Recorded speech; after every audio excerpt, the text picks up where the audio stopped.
Hello, it's Friday morning, more or less at 10, a couple minutes late today.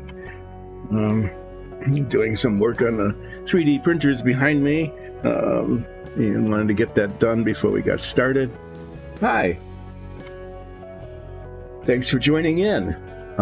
This is Relaxing Painting with Dice and Dungeons, and what I'm going to be working on today, at least at the start, is one of the important NPCs on player characters in our Dungeons and Dragons campaign. That character is Muriel, a Bullywug. This is a test. I was just testing colors out. This is the real Muriel here. Okay. And I'm going to be painting them today. And we might even see them show up in our D&D campaign in the near future.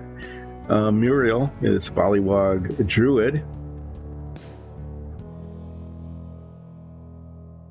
Oh, okay.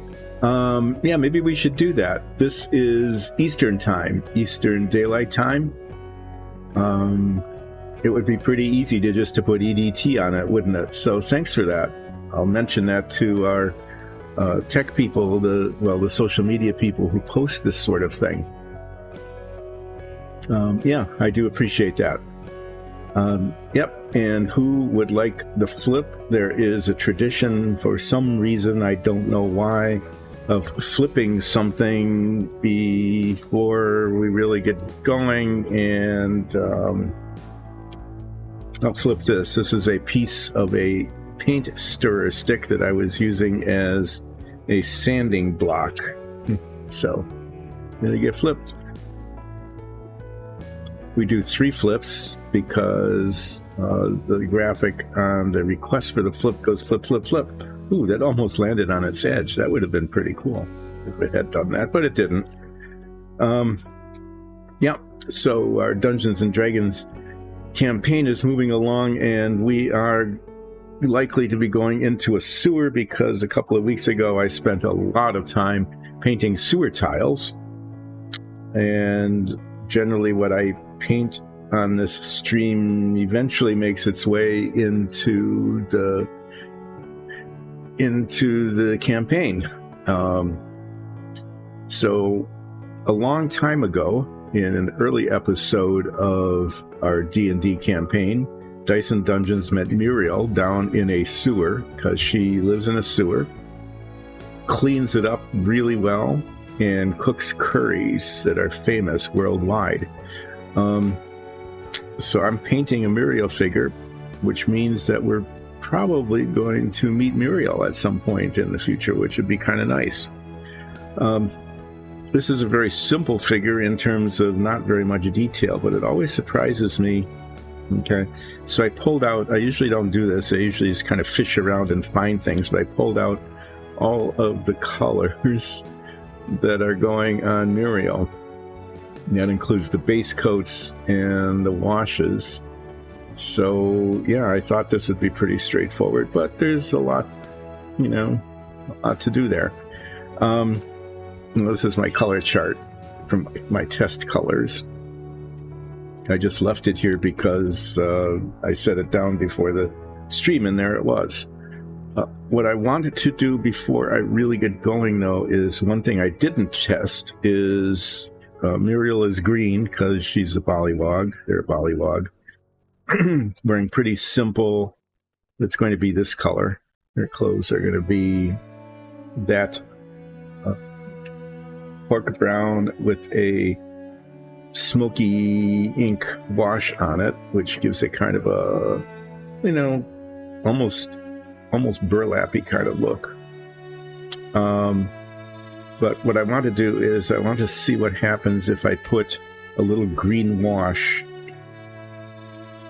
on the green. So I'm going to mix this up.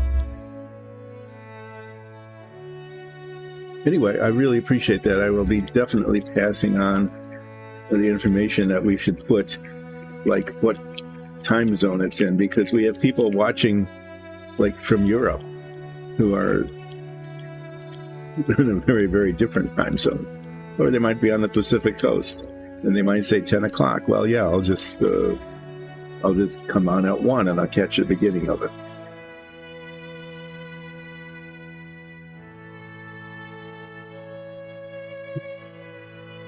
So all I'm doing here, I'm going to be using this wash, this green wash later on the base, because the kind of standard color for our sewer tiles is a neutral gray,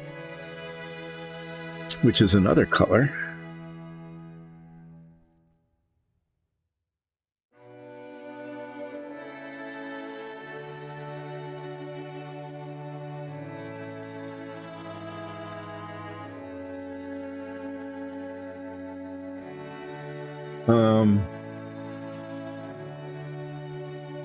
Well, we might find out, because my character, also Ralph, has a flaming sword. Add another color to the pile of colors here, and if I decide to ignite it, it could be pretty interesting. Our sewer tiles are, I think, I'll just say this, I think our sewer tiles are like the best tiles that we make. The second best are our stucco and wood tiles. I'm trying this on both colors, both base colors, and I'm going to let this dry a little bit, and then I'm going to decide whether I will use it on Muriel or not.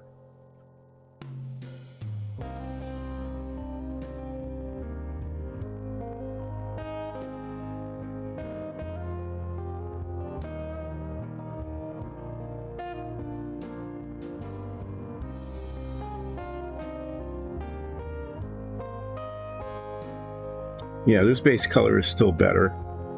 This one's a little bit too bright. This is more of a frog color. But I think based on what I'm seeing here, that the wash actually does help. It helps bring things alive. I think that's still a pretty good color. So that's something I might end up using later. Okay.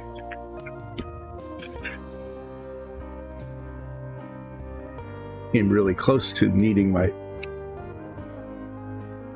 Yeah.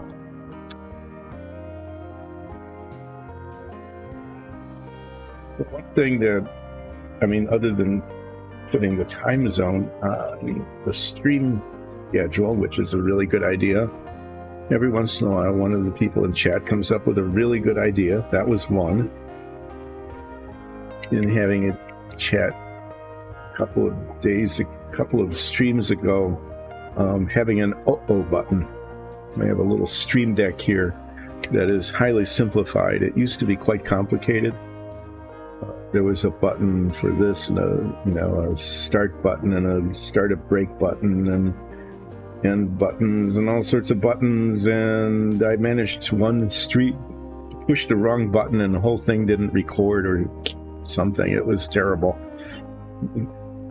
and as a result, I'm only given now like 4 buttons, figuring that the odds of me messing up with 4 buttons are fairly small. I don't know if that's actually true or not.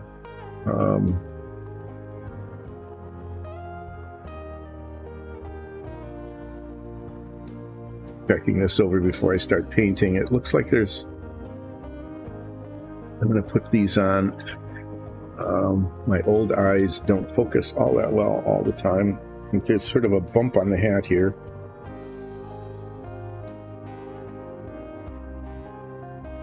Okay, there is a hat band. There's a bump there, and I'm not sure if that's supposed to be there or not.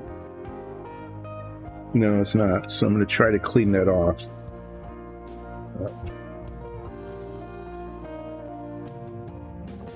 These 2x head magnifiers I find them to be pretty useful. because my ancient eyes aren't always really that good at seeing things. Okay, so there's a hat band. What color should I paint the hat band? The hat is going to be purple. That's her, she's got like this burlap kind of smock, which is essentially featureless, right? It's really pretty featureless. Some armbands.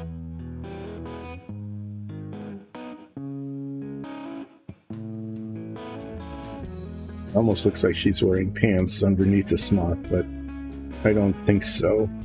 I'm not going to paint it that way. So I might have to pull another color out for the hat band. Just to do it. Maybe I'll just do it in like a light blue or something.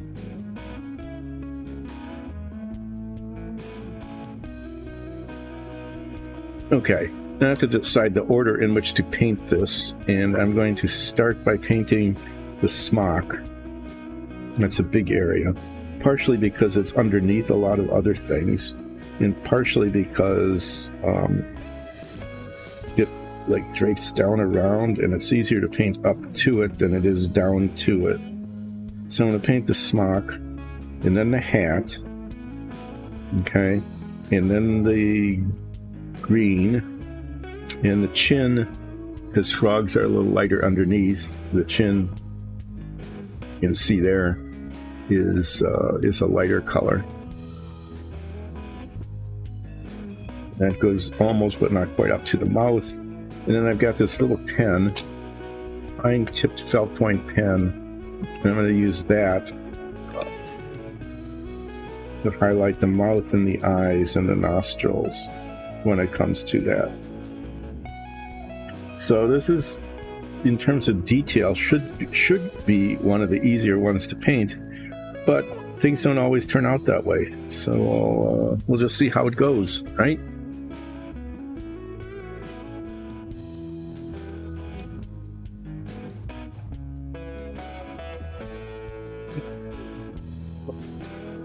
Let's start with this color.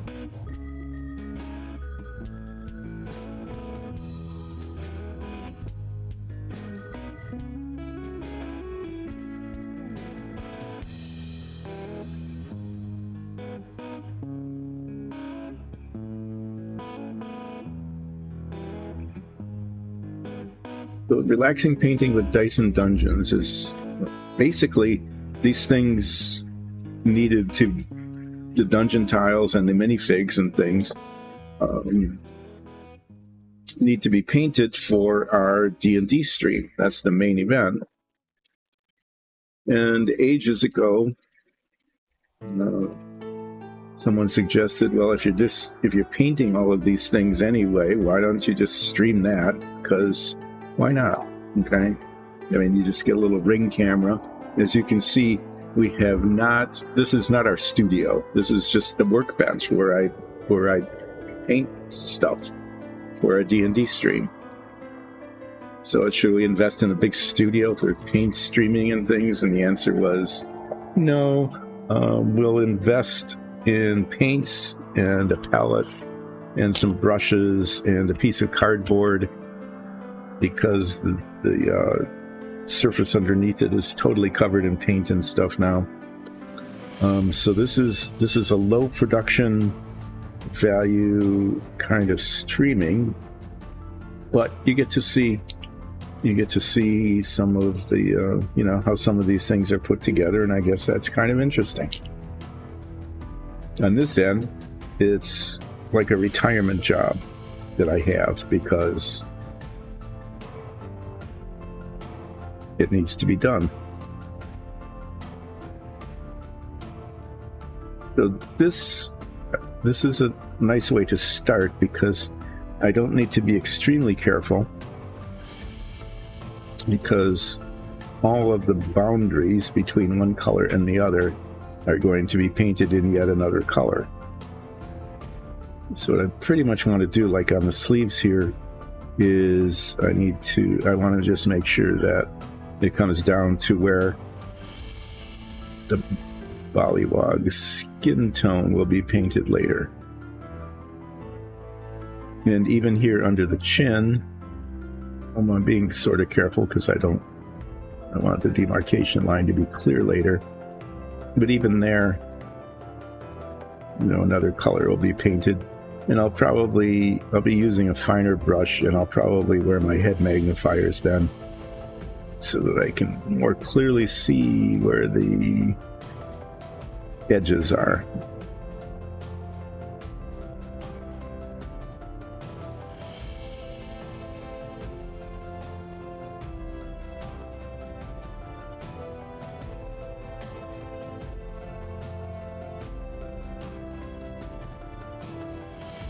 This kind of thing used to be easier when I was much younger and I could see, but now I've got ancient eyes. As a result,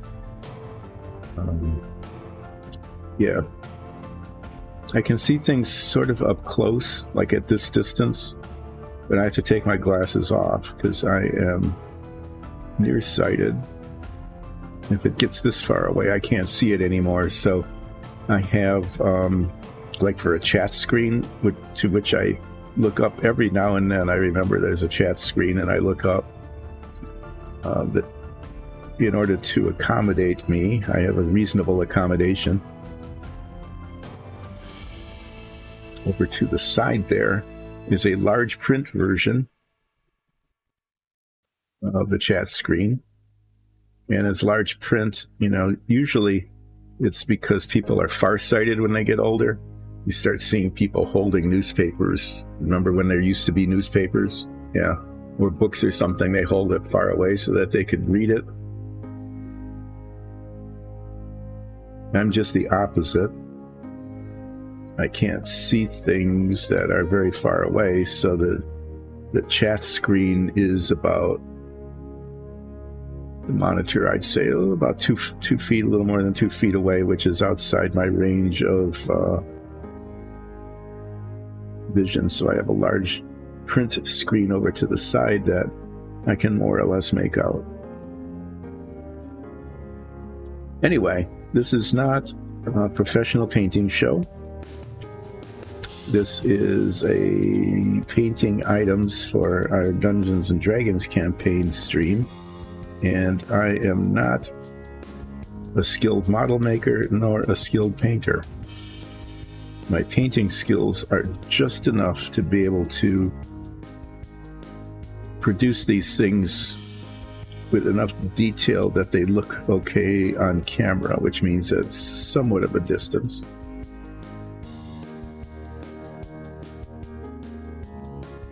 And they usually turn out all right. To be taking care with Muriel here because Muriel is an important character. Every member of our party loves Muriel.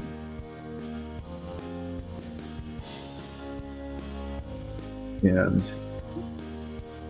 in the lore of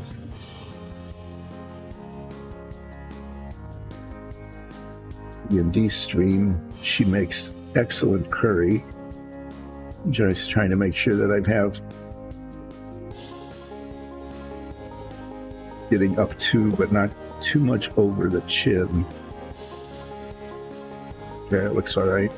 And then this probably doesn't show much on camera, but the print actually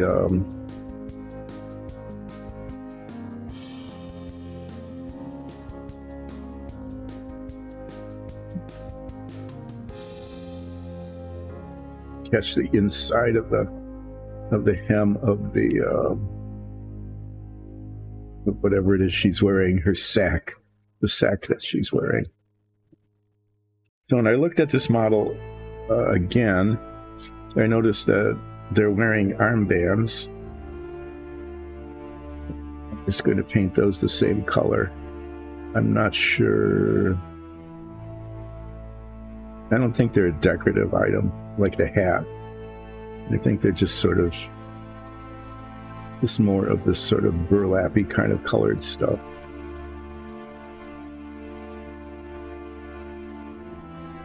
The one on this arm is very nicely defined. It's very clear.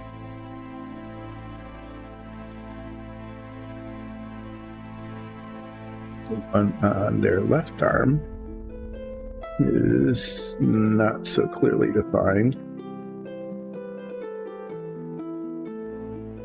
Where when one is painting these kinds of things, you just make up.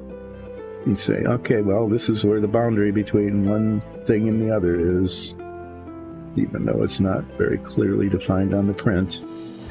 It becomes more clearly defined in the painting of it. Just rotating it around, making sure I got it all covered. The inside of the hem on this side too, just in case.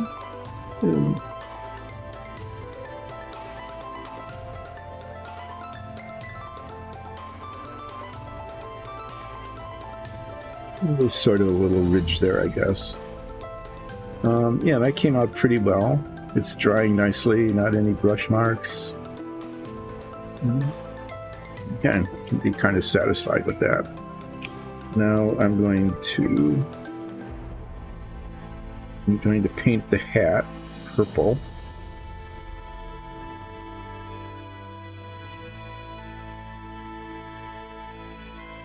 And then we'll see how these things dry.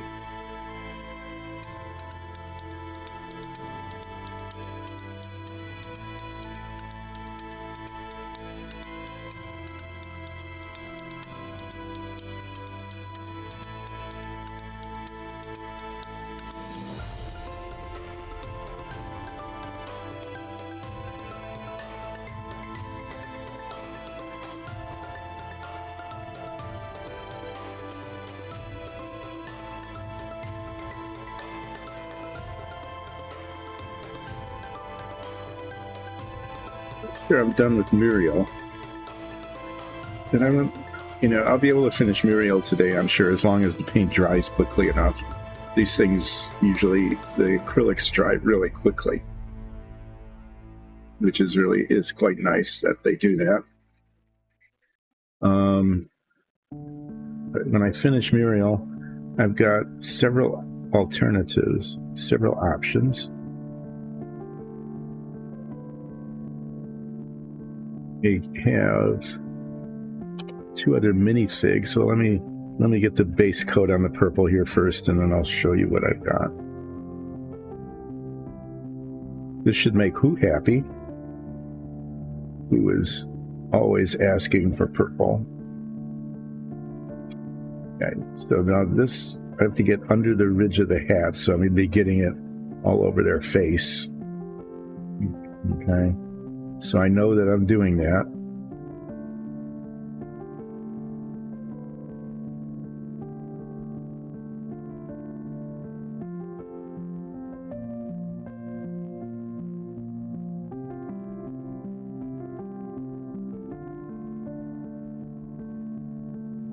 As this purple dries, I'll be starting to think about what color I'm going to do with the hat band.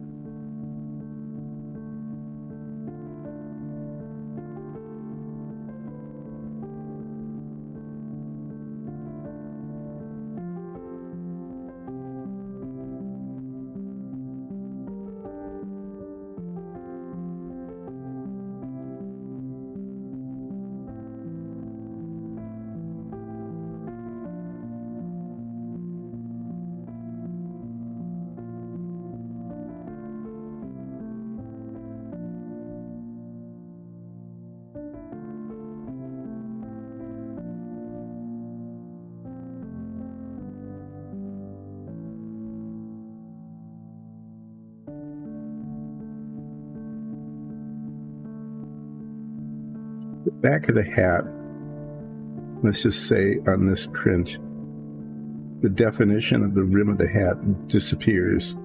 It isn't there. It's just not there. making it up here.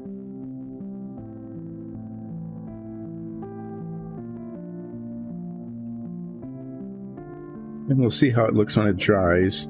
If worse comes to worse, I'll get the brown paint out and, you know, touch up a little bit.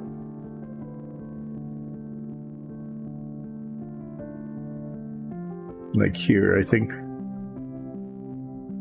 there, the hat went a little too far. I don't know.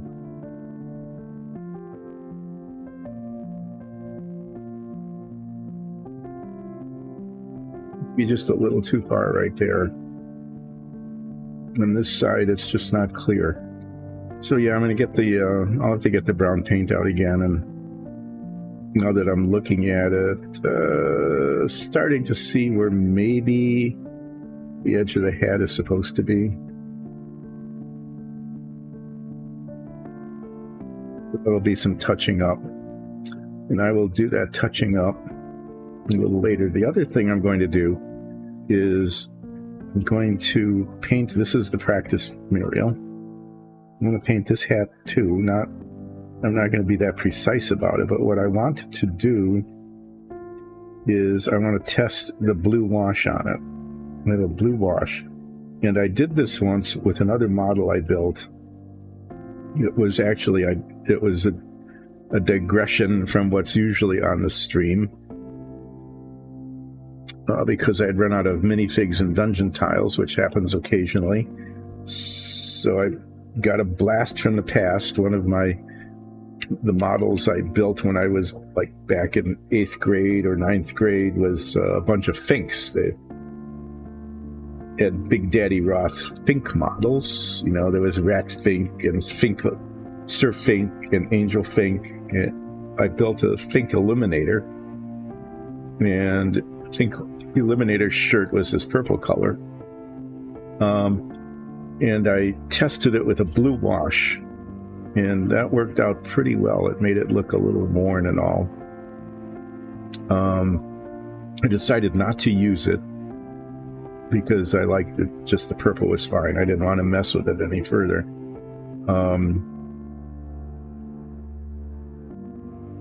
Yeah, the absence of definition of where the hat is here is an issue. So it was fine here, but then it just, you know, it looked like it should be there, but no, it's not. So I'll come back to that. The next color that's going to go on is the chin color. You want to use a much smaller brush for this.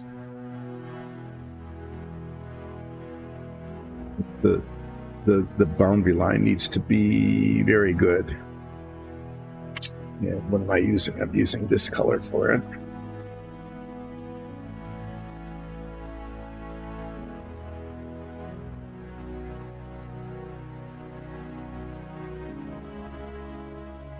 So yeah, I tried the blue wash, and it made it look kind of worn, and, you know, took kind of the bland purpleness out of it.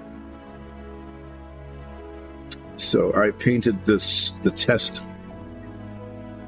test Muriel so that I can get the blue wash out after the purple dries and give it a go to see how it looks. That way, if it looks good, I can repeat the issue on the real Muriel. And if it doesn't look very good, then I won't. So it's been kind of nice having, that was almost an oh moment. It's kind of nice having some extra prints. I need to put these on. My head is about to be magnified.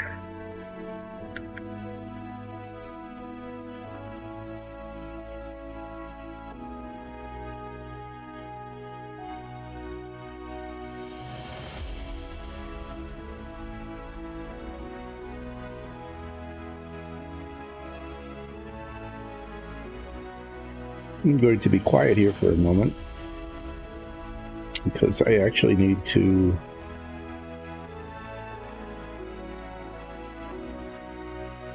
pay attention to where the paint is going.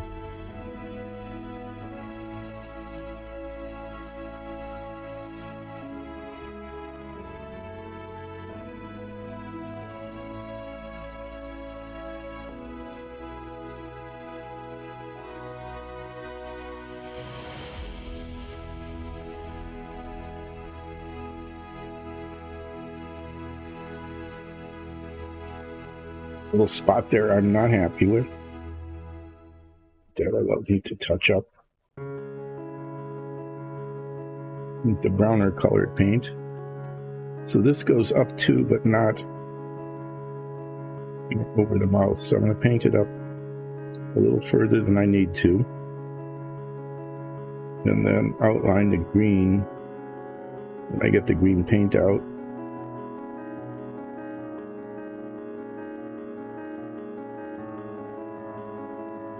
Got down onto, and that'll show, it does show.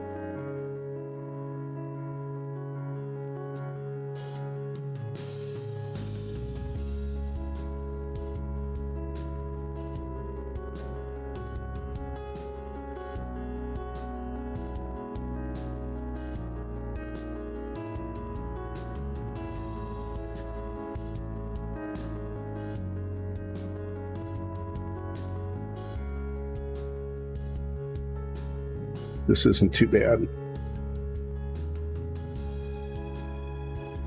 Kind of a ragged edge around the mouth there, but that's where I come down with the green.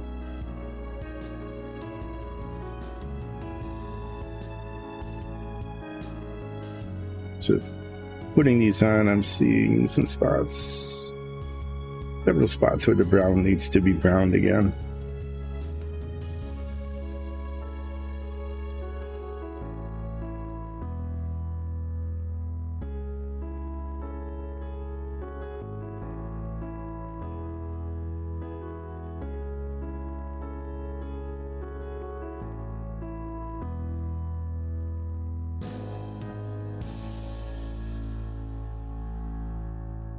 I'm kind of waiting for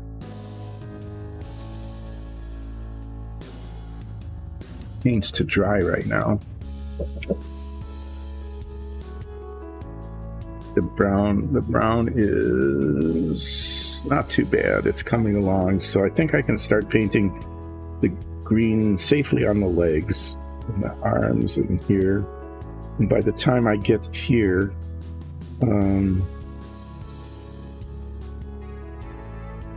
by the time I get to their face, it should be okay on the mouth color too.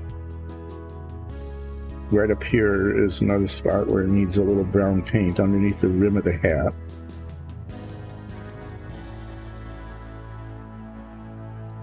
So this is going to be a combination of like little brush, maybe a little bit bigger brush on the legs. But mainly it's, getting boundaries right, so, and then getting on the fingers. So this is going to be little bits of paint.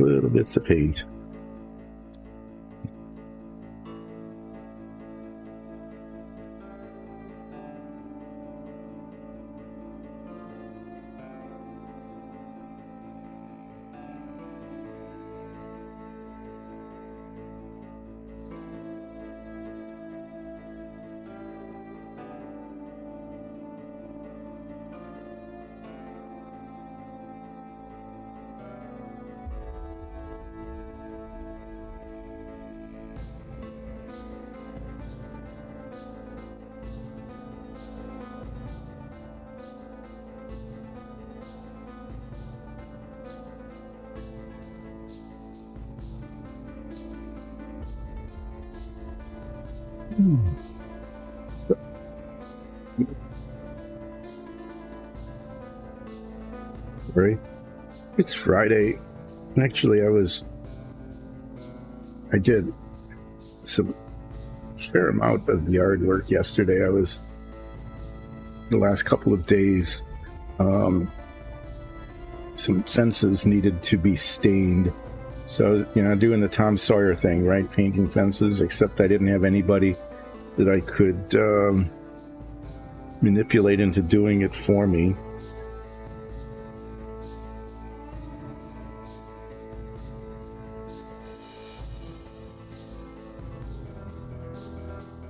And each one just took way longer than I thought it would when I first started.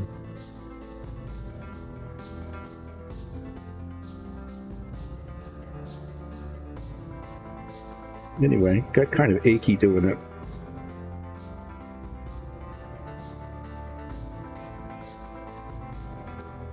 A little bit tired.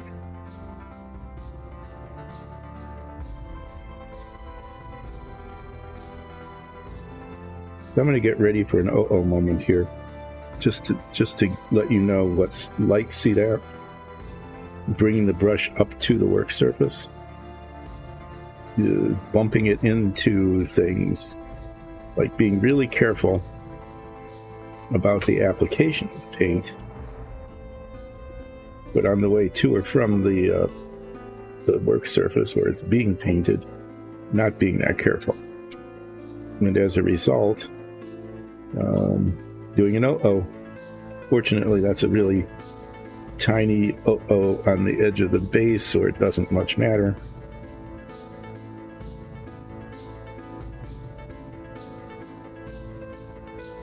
Likely scenario for an oh is to bang the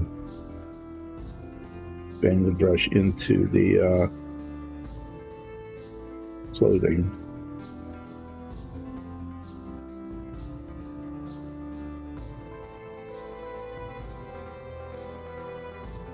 Decided to move from one leg to the other just because of the rotation of the model.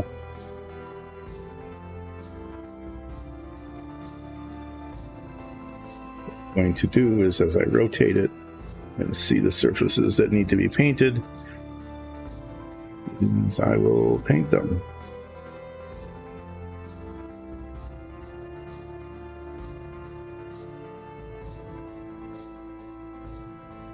And then I'll continue to rotate the model because I have found over and over and over again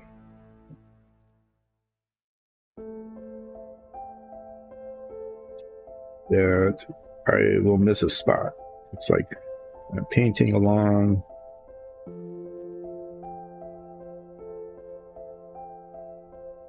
carefully try to paint everything, and then I'll rotate the model and say, oh, yeah, I did it. I did that fine, except that that was an oh moment, except that I completely missed their left arm. It's that kind of thing.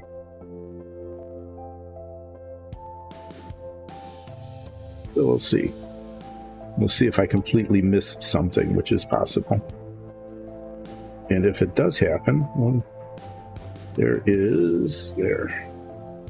like a little piece of plastic or something that was floating around.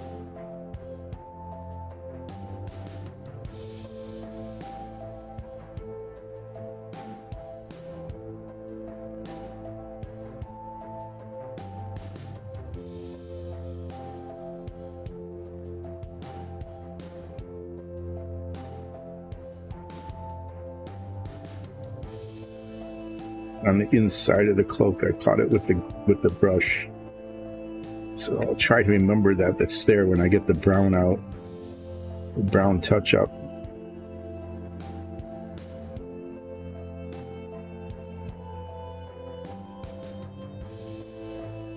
See, back of the leg. The whole back of the leg isn't painted. And if I hadn't rotated it this way, then I would have noticed it some other time, hopefully before I declared it was finished.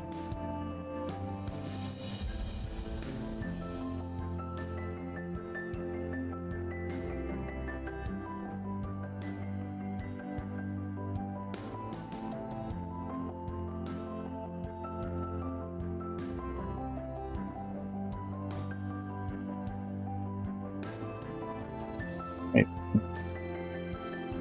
Do this hand.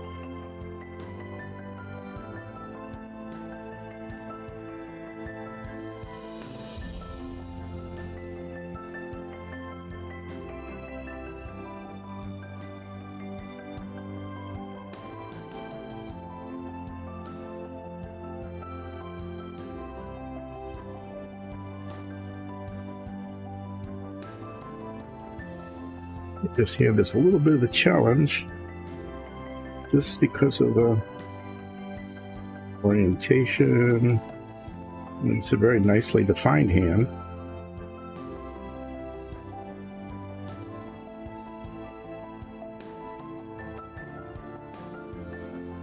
Held in a way that's a little hard to get to.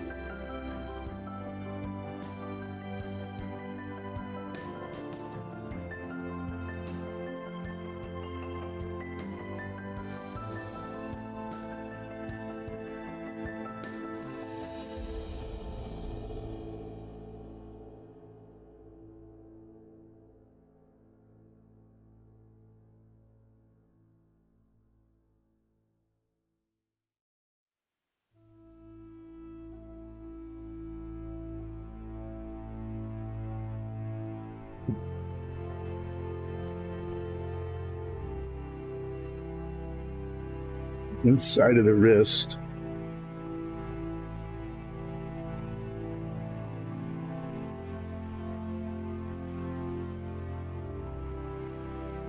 Painting that without being able to see it directly.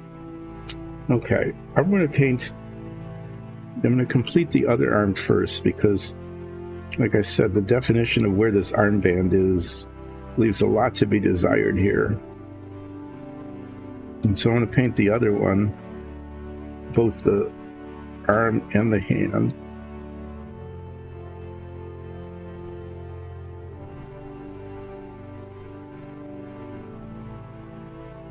I can get a better idea of the model designer's intent for where that armband is supposed to be.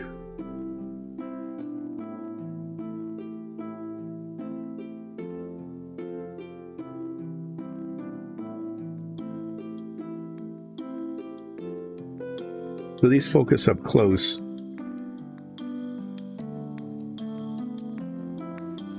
And when I look over to the paint well,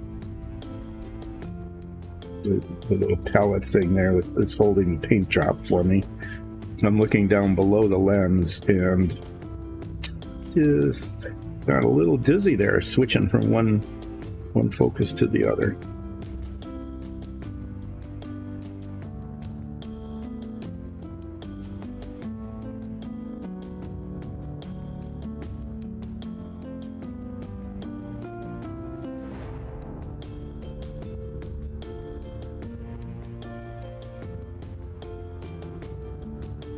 One thing I keep doing, and I keep thinking I should not do it this way, is that when painting a hand like this, where there's areas that are just really difficult to reach, it's like, do those first. Do the hard spots first, and then come back and do the easy spots. Do I do that? No, I don't. Start at the surface that I can see the best, and then rotate the model and go, oh, how in the world am I supposed to do that?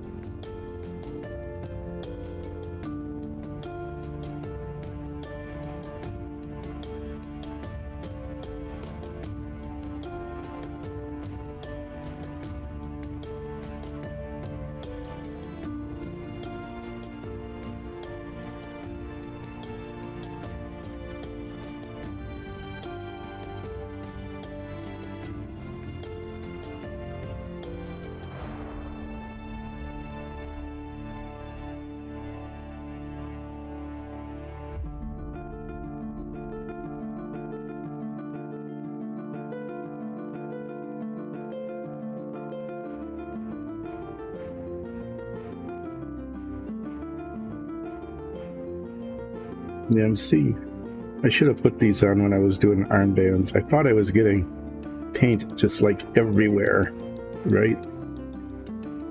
Where it needed to be, but there are spots that aren't painted very well.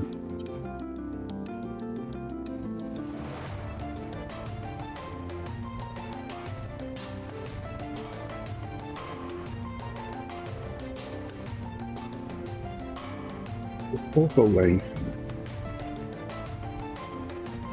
depth of focus of these magnifiers is very small. And so as I'm just finding as I'm trying to paint the hand here, the orb, which is a half an inch away, is capturing the vision. So it's like if you have a very, like camera, those of you who do that, very shallow depth of field, focus on one thing and the other things are out of focus. And that's what happened there.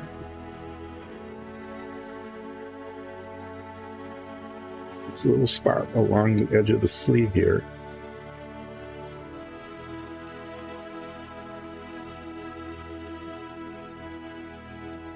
We now reconstitute the point.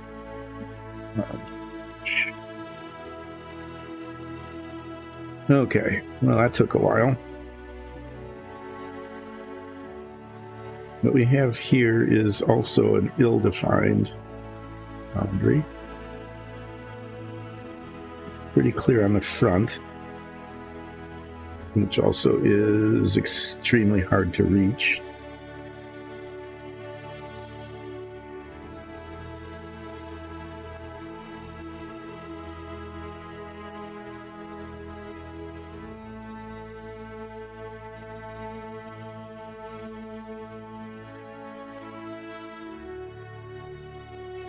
Okay. Yeah, another little spot that'll need to be touched up.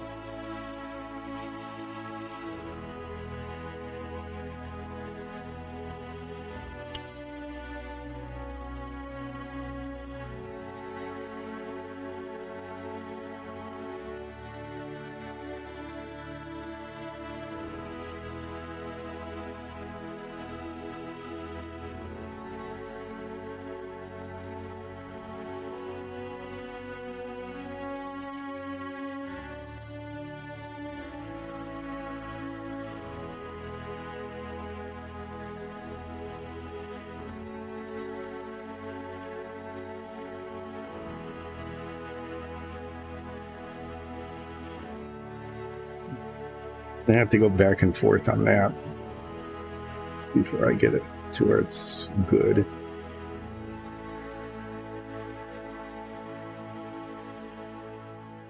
Inside of her arm here.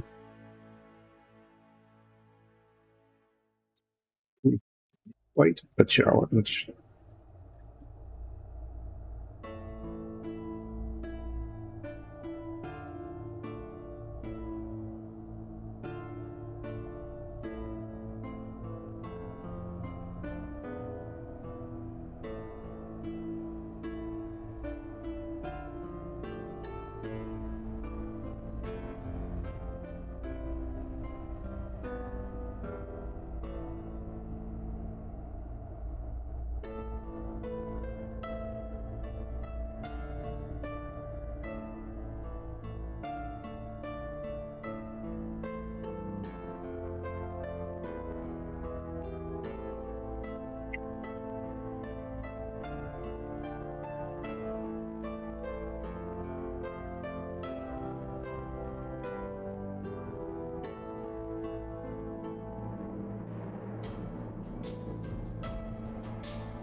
Maybe I'm going quiet here.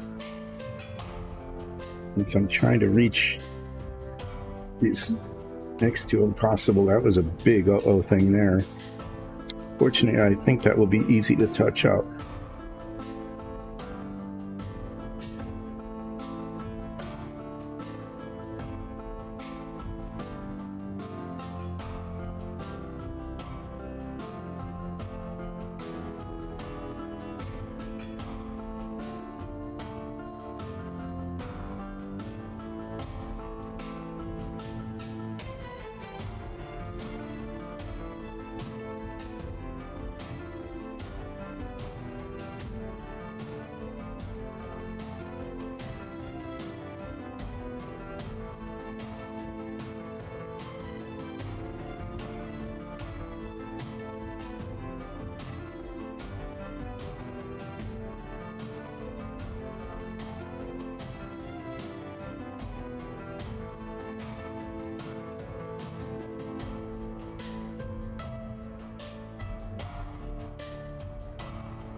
You know, I'm just trying to reach the impossible to reach spots here. So this is taking a little bit of tension. Not tension. Well, there's a little tension in it, but attention. So I try to get that.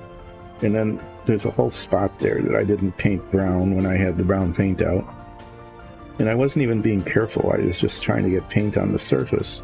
But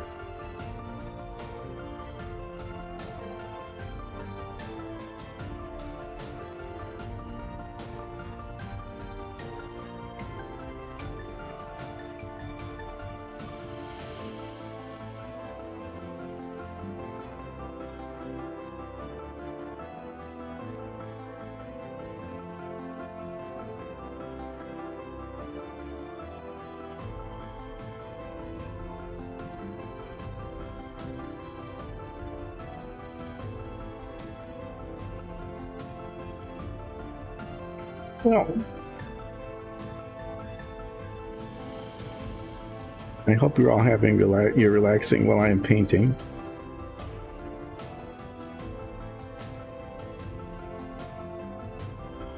I've been derelict in my monologuing. The monologuing has not been happening here as I've been doing this.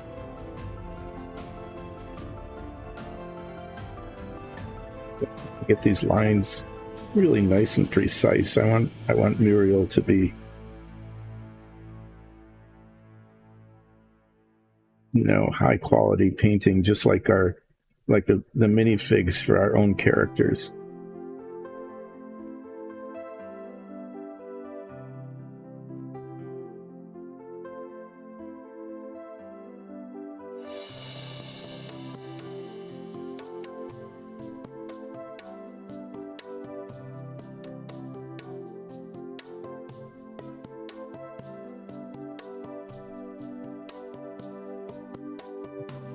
Adjust this light a little bit here, wherever it is.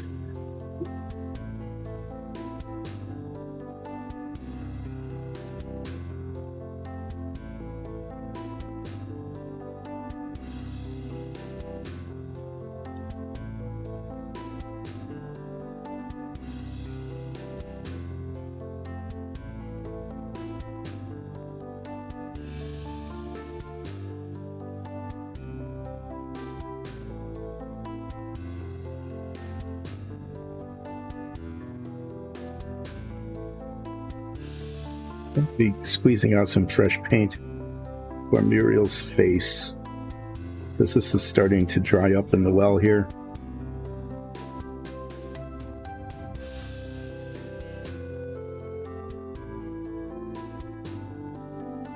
Basically, I'm checking for like things that aren't painted, like did I get the inside of the thumb, or did I miss a piece underneath the arm or something?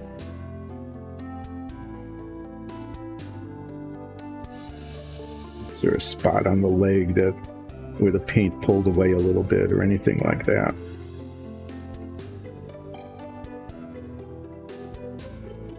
Okay, now I'm going to wash the brush here and mix the paint again.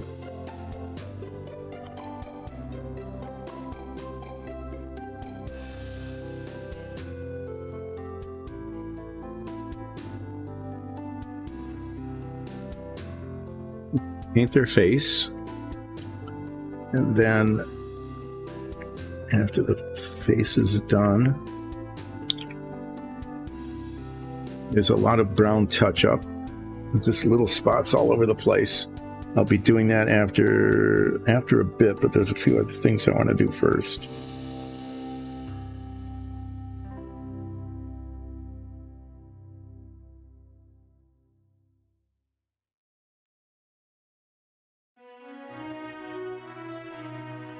Areas here where the hat, nose, and the chin all come together. Yeah, those have to be done pretty carefully.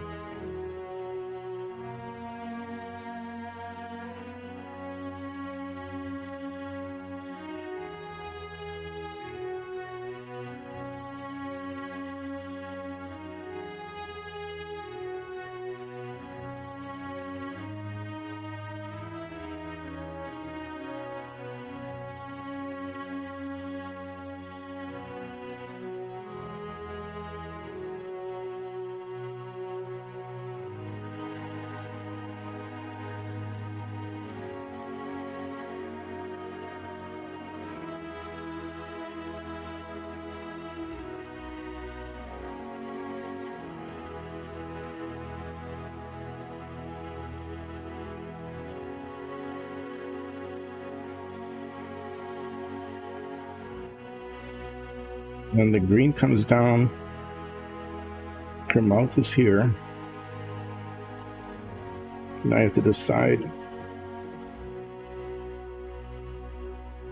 down on the chin I want to go. But the mouth definitely has to be painted green. So I'm painting that so I know where it is.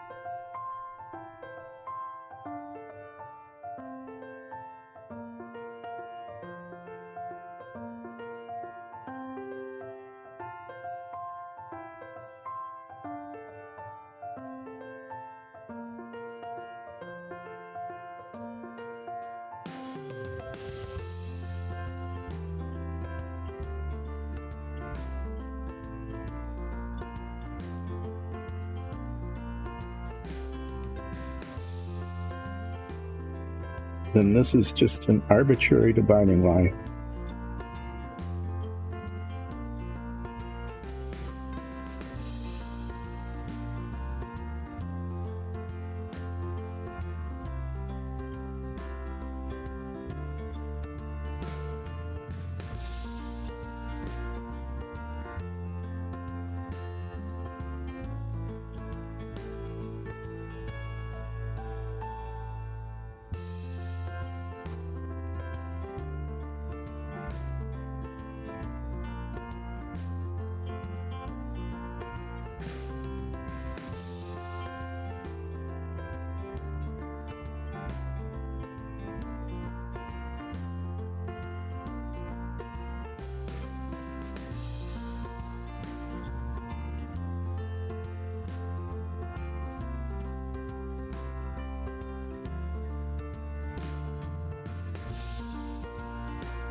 Well, that looks really weird because I'm going to paint that, otherwise I'm just going to lose perspective altogether.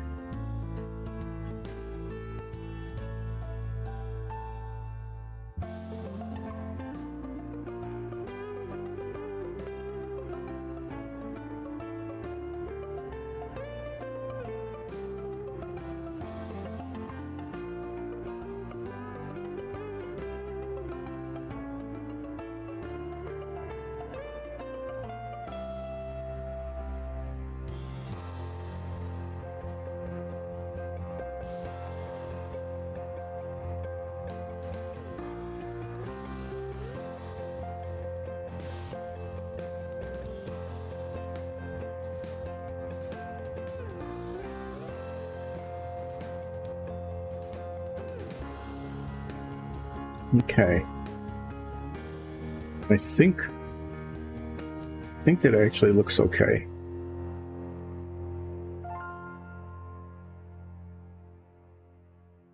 I'm going to leave that and not mess with it.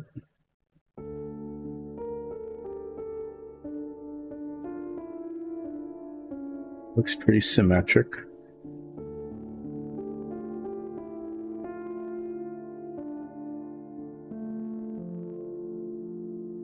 Looking at all the green again.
The music is playing because I'm not talking.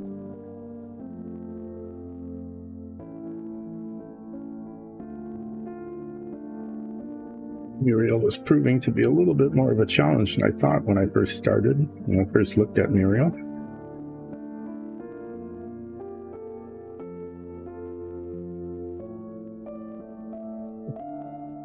So what I need to do now is I need to test I'm going to test the blue wash on the purple hat. And then I am going to be doing a good deal. Was that a spot that I missed? Yeah. I hadn't looked at it from that perspective. Very top of the finger here by the staff. I'm going to test the blue wash and then come back, and this cork brown, which is the brown color of the kind of sack that she's wearing. There's a lot of just tiny little bits of touch-up, tiny spots all over the place that need to be done.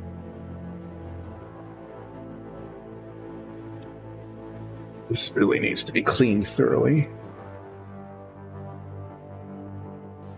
That's good. I'm glad there's no problems with the music, because that's all you're hearing is I am doing tiny little dabs of paint on Muriel here. My green paint got way up into the top of the brush there. There's a lot of it.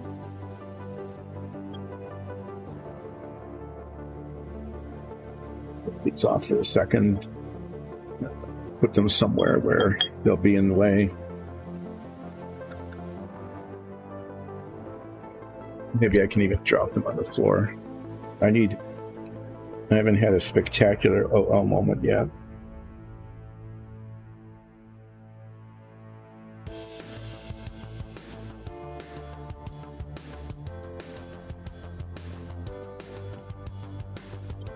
Ow.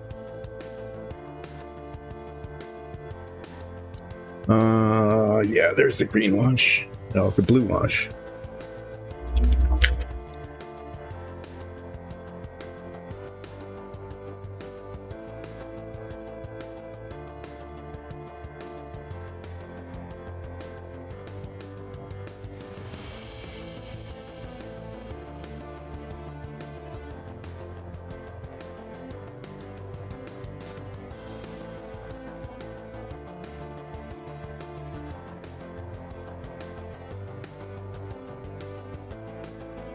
And I'm testing the blue wash on the purple hat. I want to see it. Yeah. There's the oh moment. Good grief. It spilled all over the place as I opened the jar.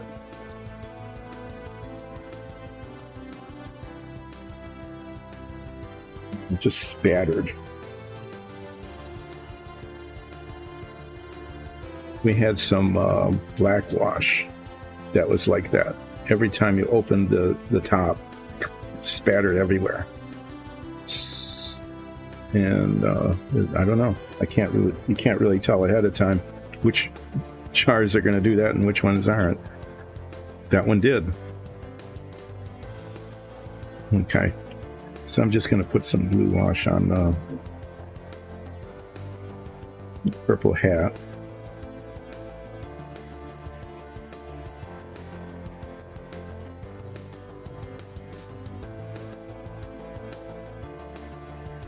And let it dry, and we'll do a comparison of one to the other.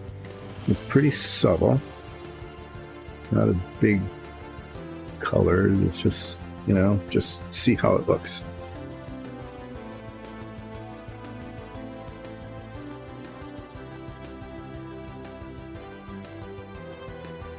All right, there's just a lot of this brown.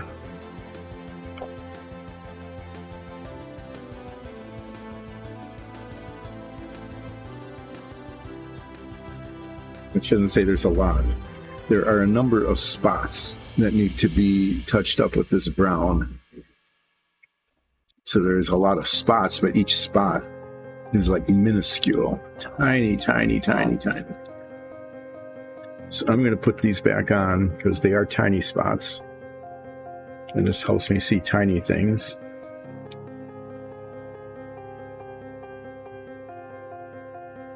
And I'll probably go silent again. No doubt. No doubt. As Ms. Tiggy might say. Without a doubt.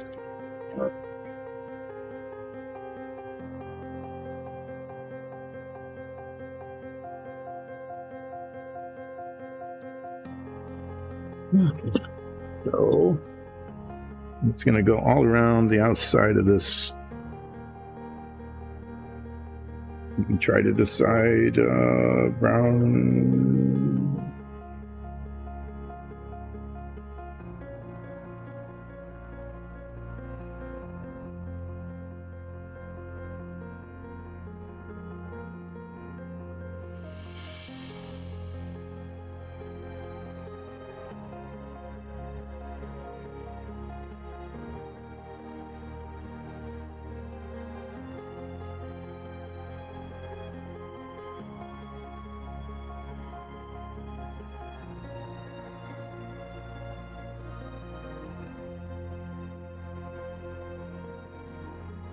The issue with this hat is that there's no definition line on the back.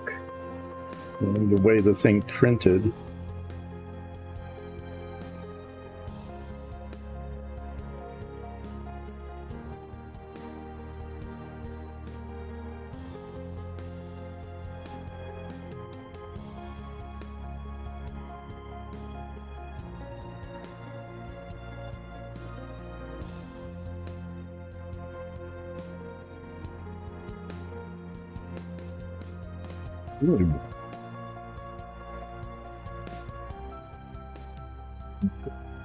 right here.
Yeah, I'm just silently scanning the model here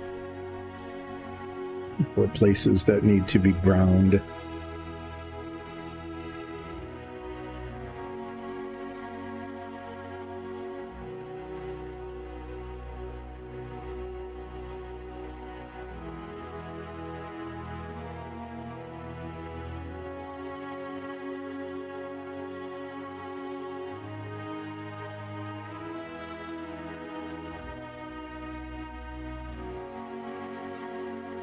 spot in there.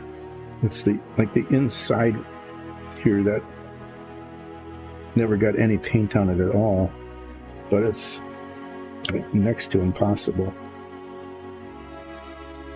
to reach it.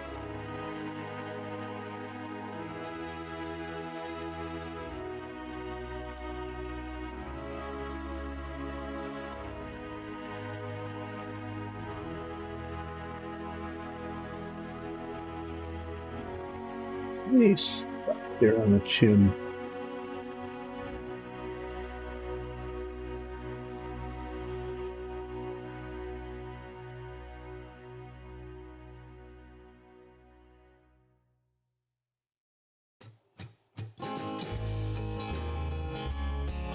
This was one of those, and I put the wash on. Oftentimes I just like to, just slap it on, but there's some places that just have to be really cautious. So I'm going to be putting the wash on probably with a little brush. It's much smaller than usual.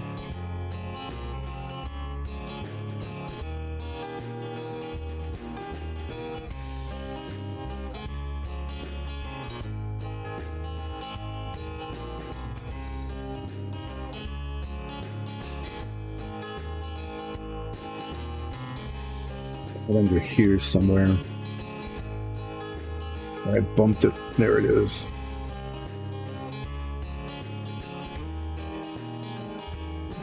With the brush when I hit green paint on it.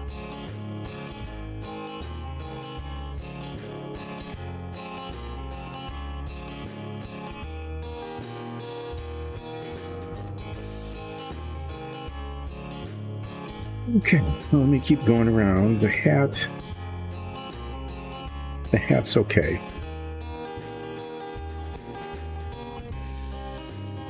Maybe, this is one of those things you just say, don't mess with it. Just don't mess with it.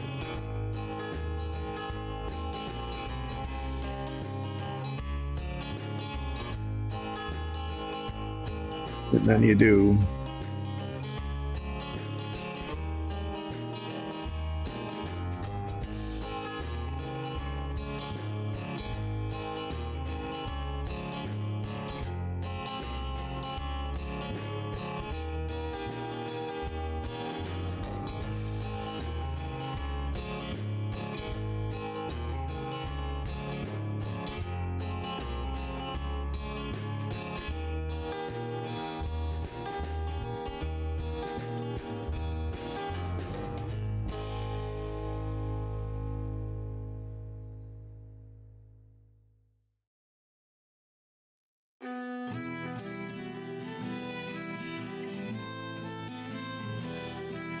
It's like back here, the back of this armband never got painted. When there was the opportunity to do so without being in danger of anything.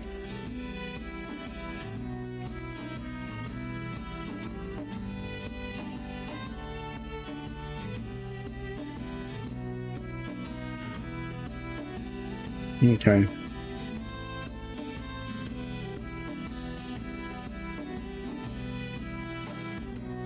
Well, I can always come back if I see something, but right now, oh yeah, there was a spot under here. It was a fairly significant spot.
I touched a little bit too far onto the purple. See if this purple paint is still...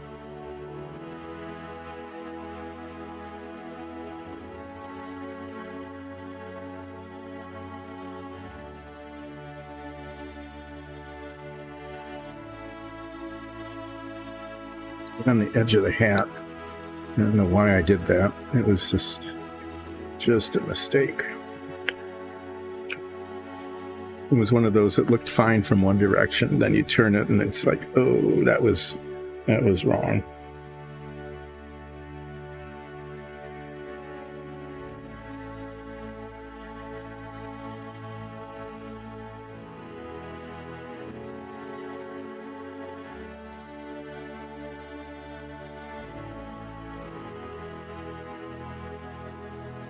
Whoa. A little focus issue there. Okay.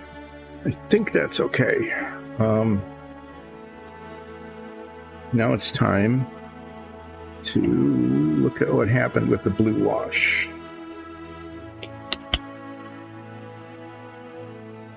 The blue wash just makes it look dirty. So that's not going to be, I'm not going to use that. Okay, the next thing is there's this little hat band. This is going to be next to impossible to paint hat band. Okay, that one can just barely see from certain orientations.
Sometimes these little fine-tipped felt tip pens,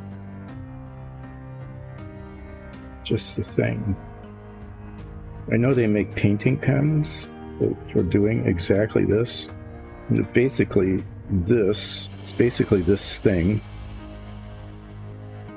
Okay, except it wasn't clear where the hat band was on this side.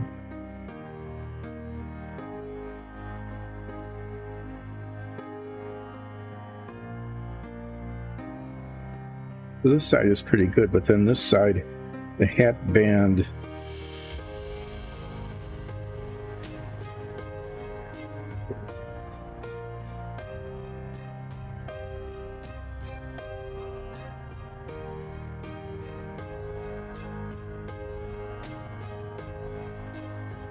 location becomes unclear.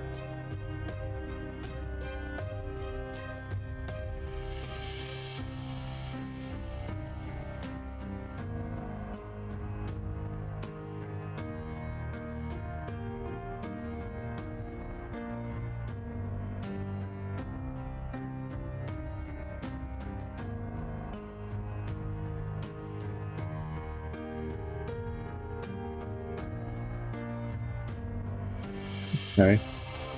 Well, you know, that's not too bad.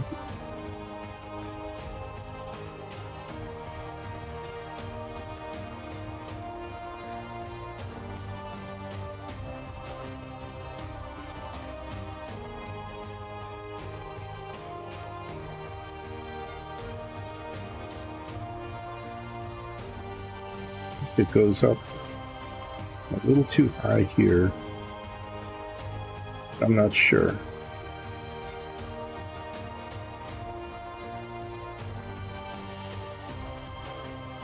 A little bigger.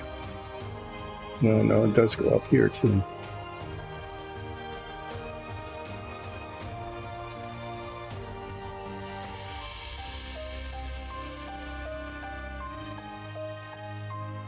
I'll let that dry, and then I think it went up a little too high on the hat.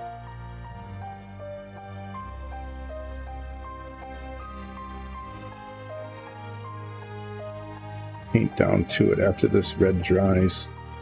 So there's that. I think I can fix that with the purple paint.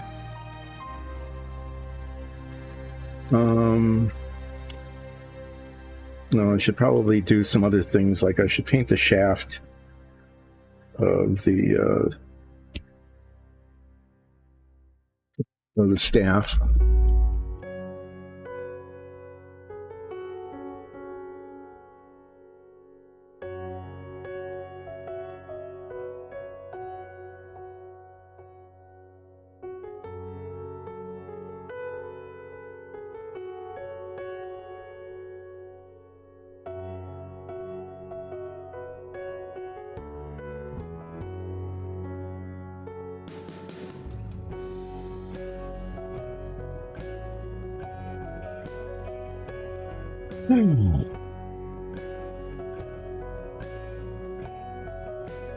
Using a slightly larger brush because there's a fairly big surface area.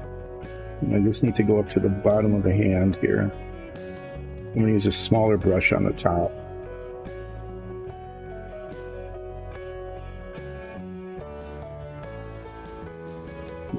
Making sure it gets covered.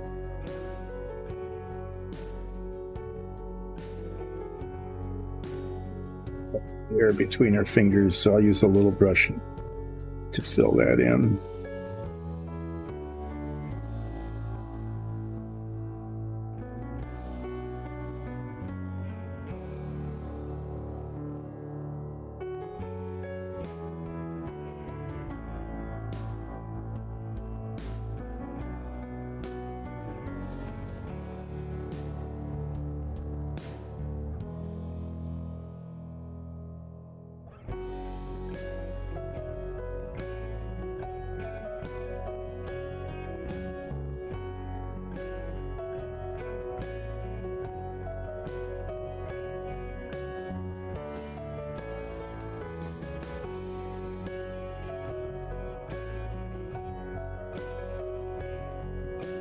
This orb is, I'm going to be painting it a light green color.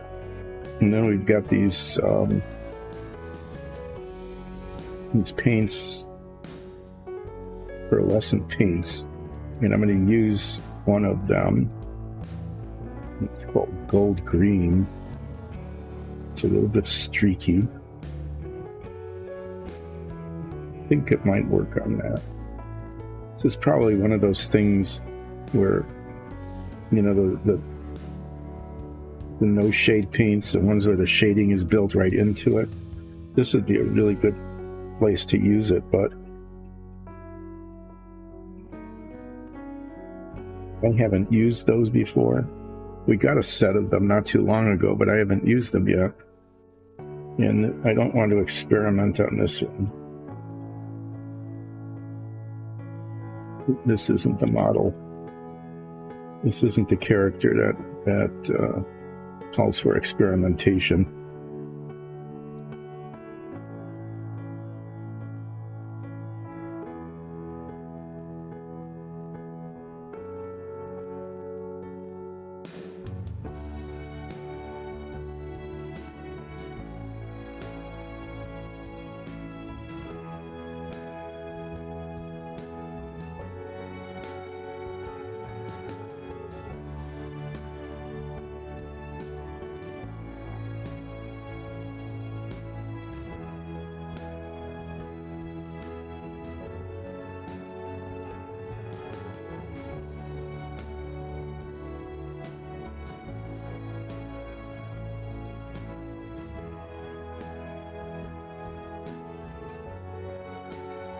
So usually during relaxing painting with Dice and Dungeons, I'm going on and on about 60s cartoons or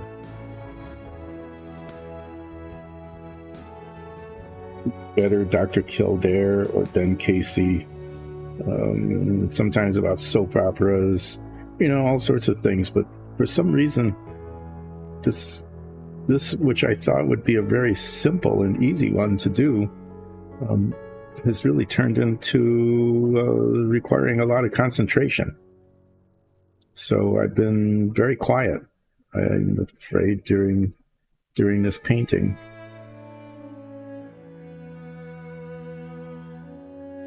Yeah. To apologize for the lack of monologue today. To be honest, I really can't think of anything to talk about. When I'm doing the submarine, I get to talk about the submarine because something's always going oh with that.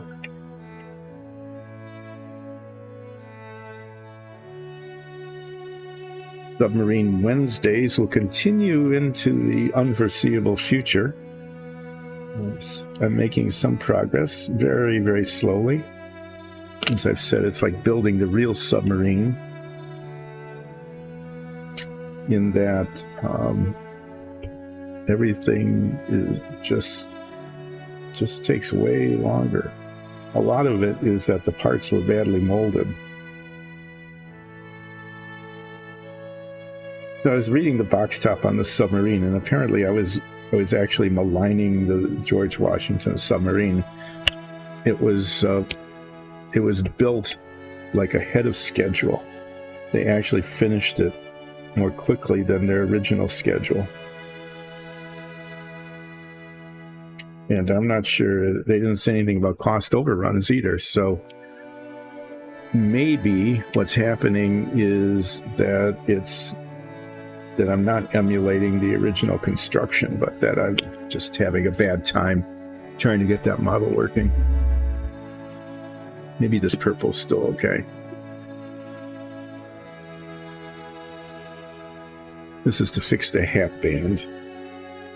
I went up a little too far on it.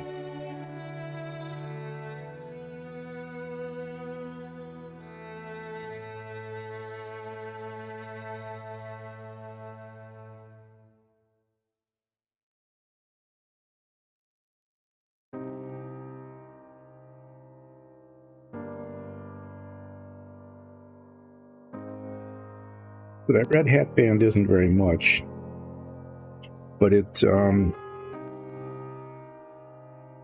can see it, and it's a good contrast color. I think it looks okay.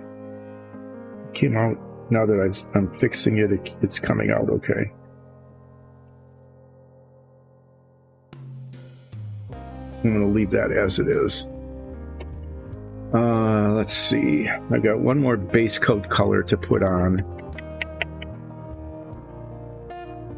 And then it'll be time to do some shading. Let's see, the base coat, the orb, I'm going to paint a light green. I want a kind of a light color so that the base color doesn't overwhelm the green gold that I put over it when I do that.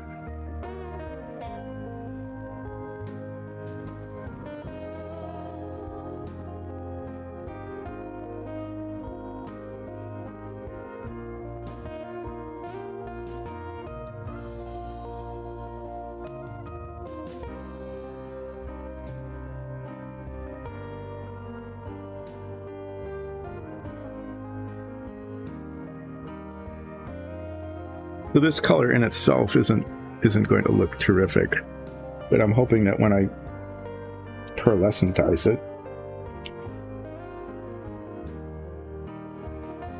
it will look nice.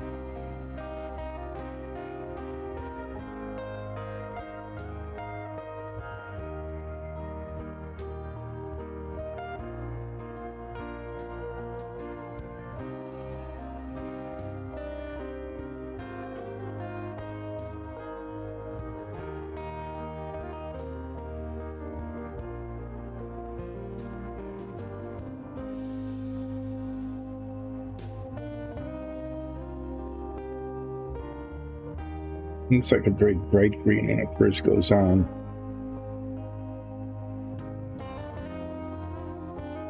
It darkens a fair amount as it dries. Pretty sure it'll look okay.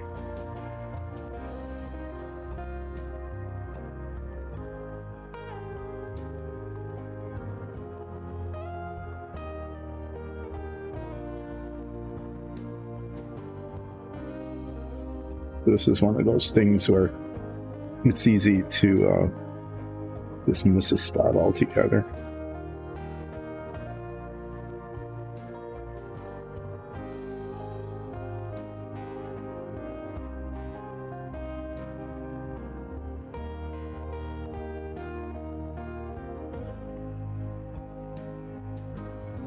Back here.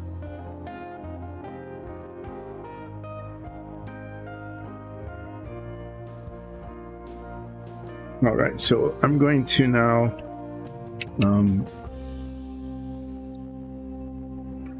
before the break,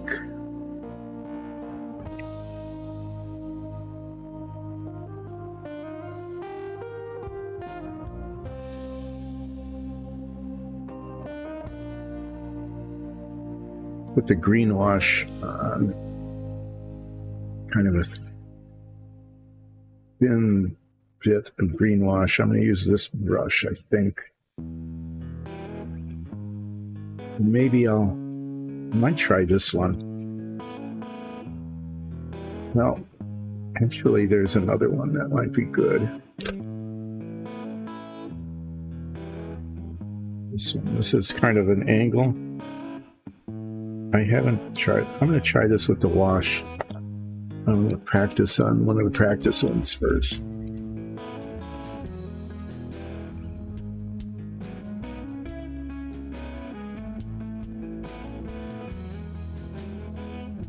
Sometimes with the washes, the brushes hold way too much, you know, so it's hard to control because the brush is just constantly dripping wash, right?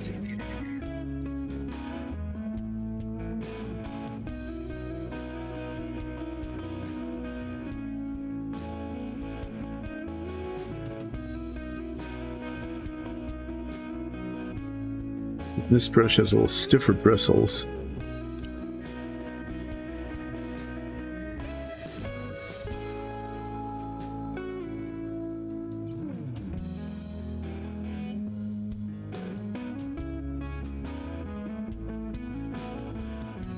The control.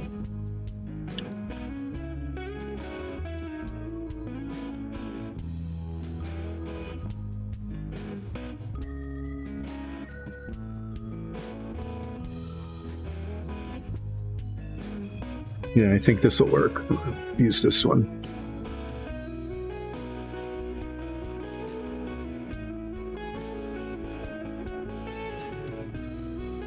This isn't going to change the color very much, but I'm hoping it kind of, you know, just gives it enough little variation.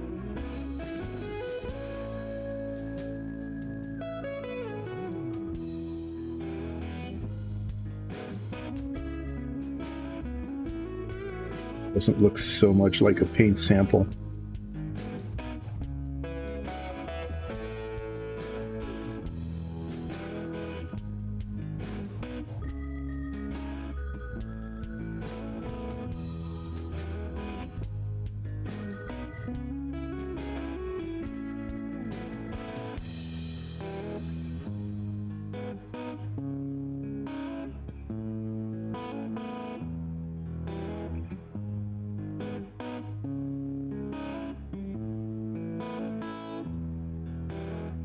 Especially here on the fingers. You want to be able to see the detail of the fingers.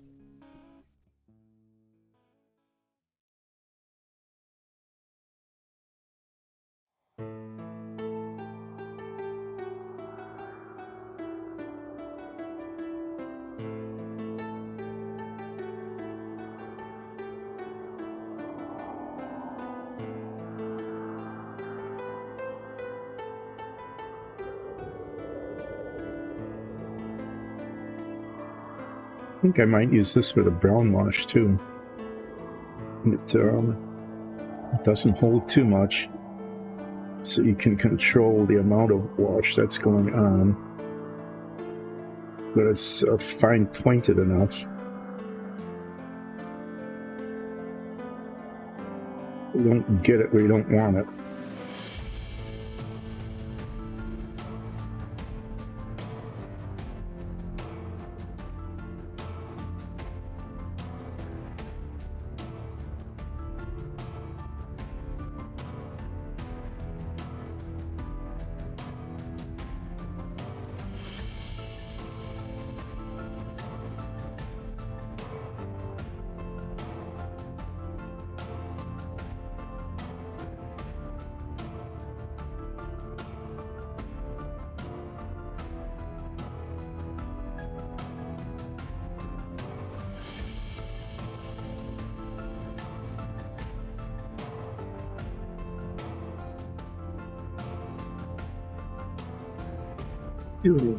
Do their face here.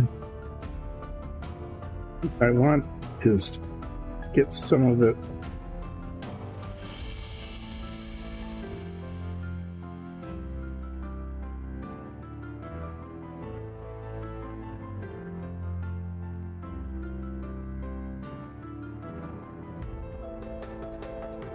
Looks like the nostrils.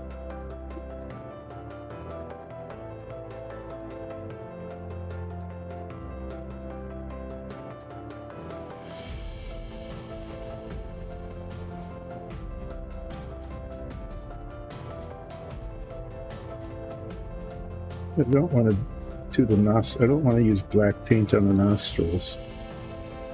I want them to show, and I think this will do it. Okay.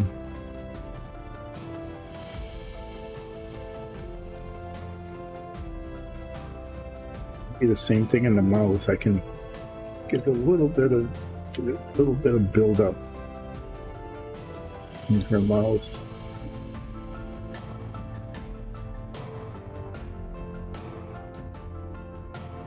And not have to use a paint for that.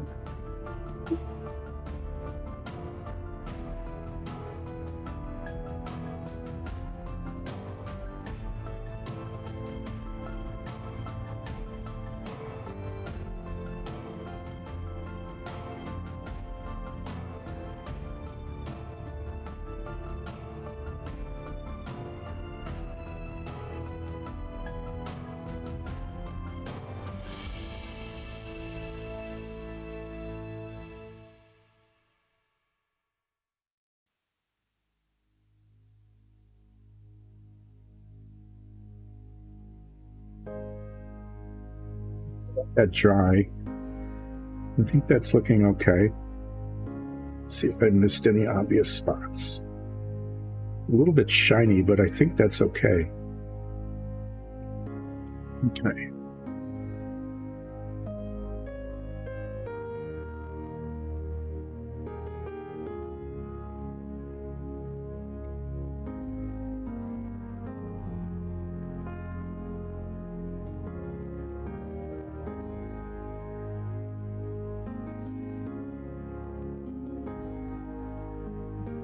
Holding a lot of green.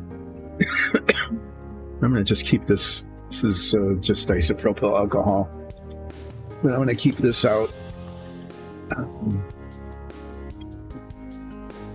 some reason, brushes are not cleaning well today. At least.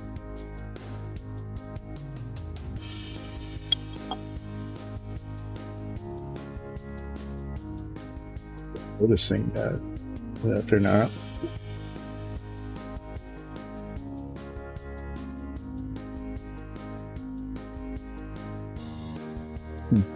Well, that was good.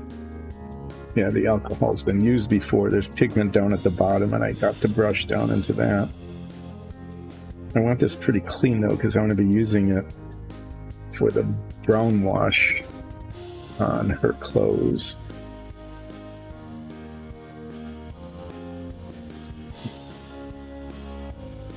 Remember that the cap is not tight, so don't lift it by the cap. I'm going to save this brush aside. Now I've got some little bits to do. I'm using an umber wash on the shaft of her staff.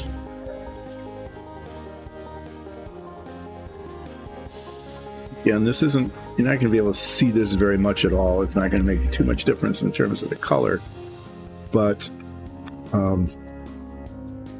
it'll just make it look a little less, as I've mentioned before, like a paint sample.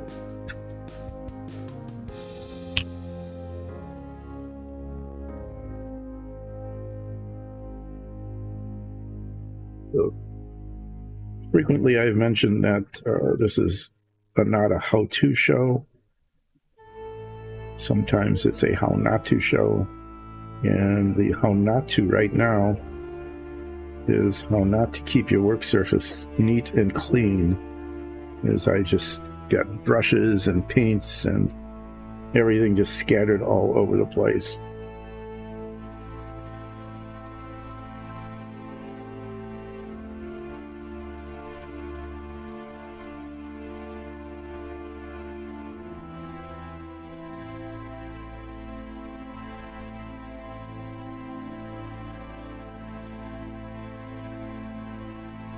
Right, there's that.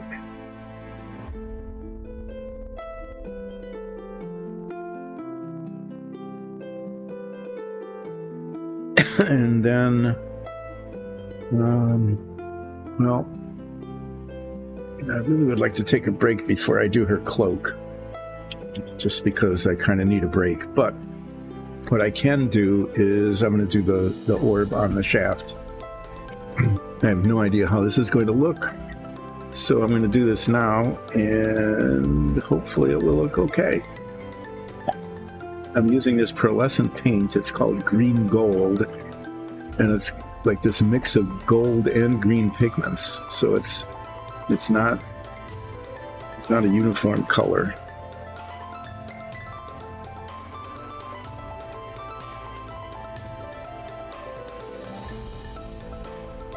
To get a small drop of this out, it tends to come out like in big drops.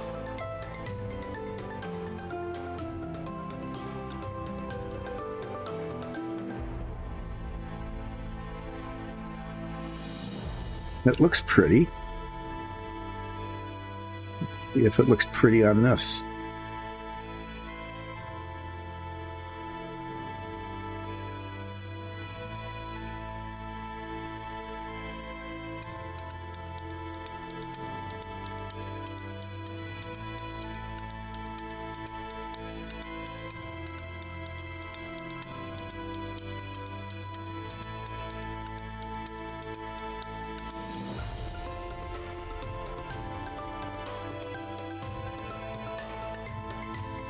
These pearlescent paints are kind of interesting. They're very thick, very viscous. They don't cover very well. Once you're just using them on their own, they do not cover very well. But I got it on the shaft just a little bit. But they make kind of a nice wash. Or, you know. Okay, I think that actually looks pretty decent. I think that looks pretty cool. I got a little bit down here too far on the shaft. I'm going to have to touch that up. I don't know how that happened, really. It did. What is it? This is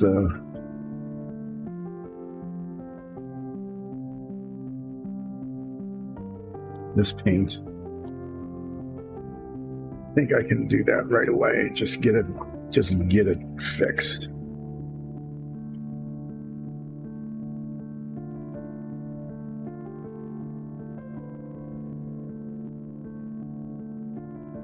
Nah, with this brush I'm not.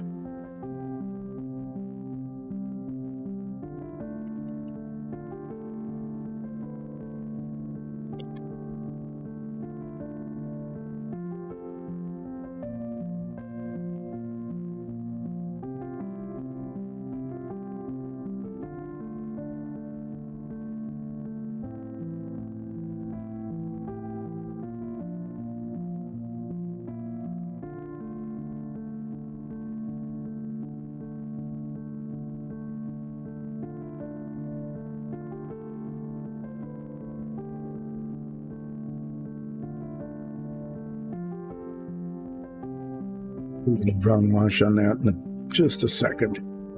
Just let it dry for a second. So what I need to do yet on this, it's getting really close to being done, is I'm going to be putting the smoky ink wash on the sackcloth, and what it does is it ends up looking like this. So it gets much darker and it gets a little texture. I'm going to try to texture it as I go with this little slanted brush that I used on the green wash. Then I need to do the base, and usually I don't have to be extremely careful with the base, but this time, because of the spaces between the toes, I'll be using a tiny brush to outline the feet. This infinitesimal brush.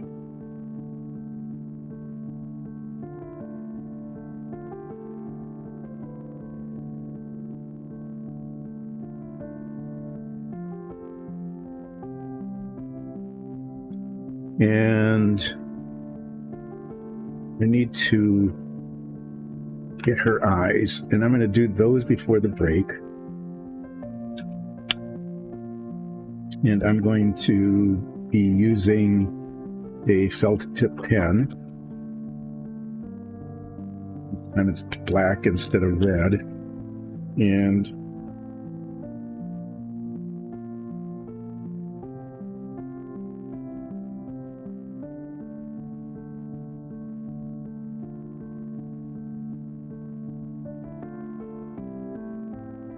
doing that.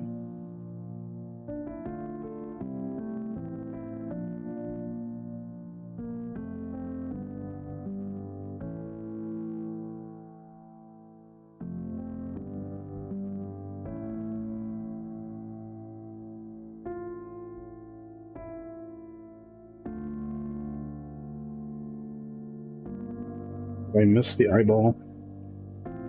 Seriously?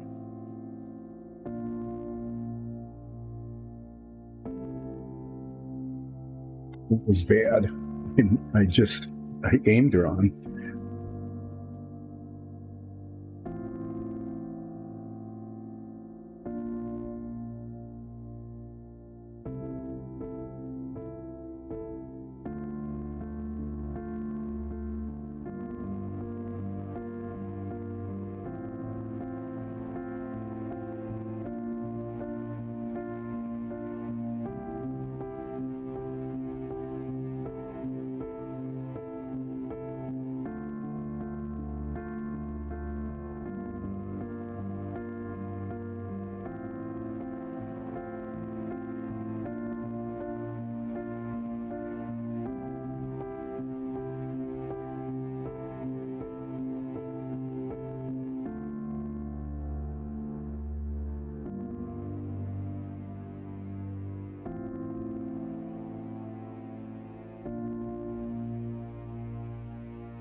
I don't know if that ink will stay shiny or not, but if it does, that's good. Now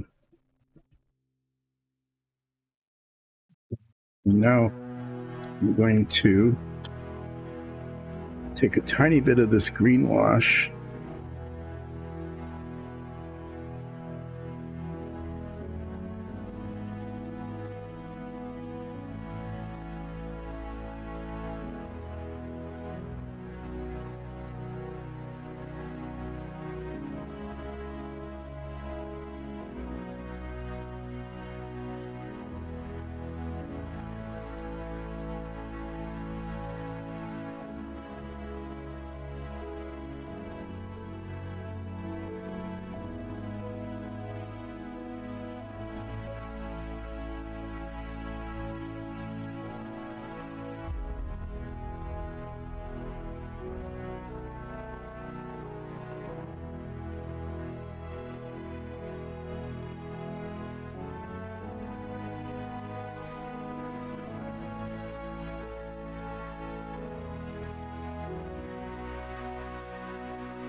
I got her eyes okay.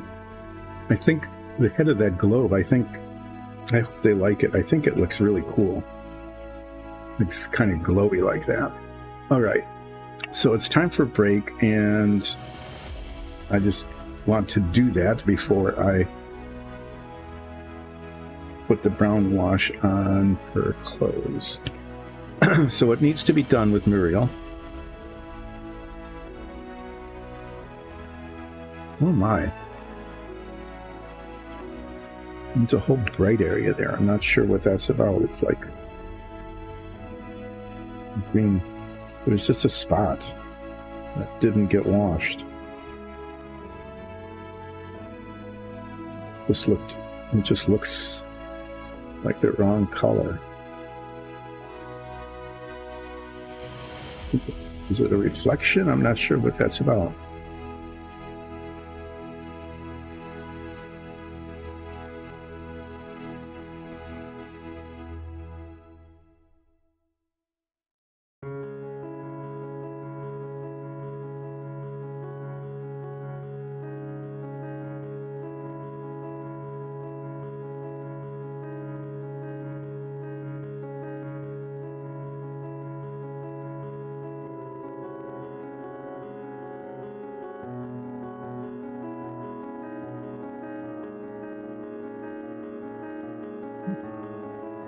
Is this like a spot,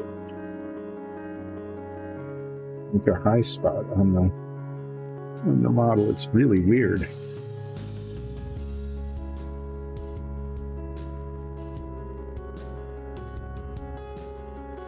Well, we'll see how that looks when it dries.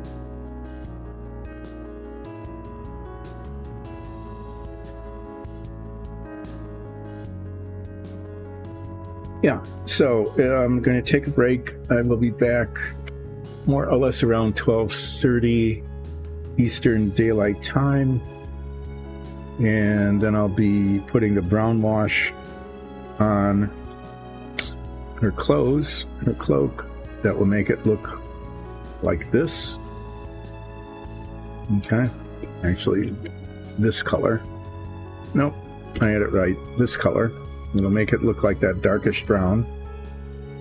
It's kind of a nice color combination, and she will look,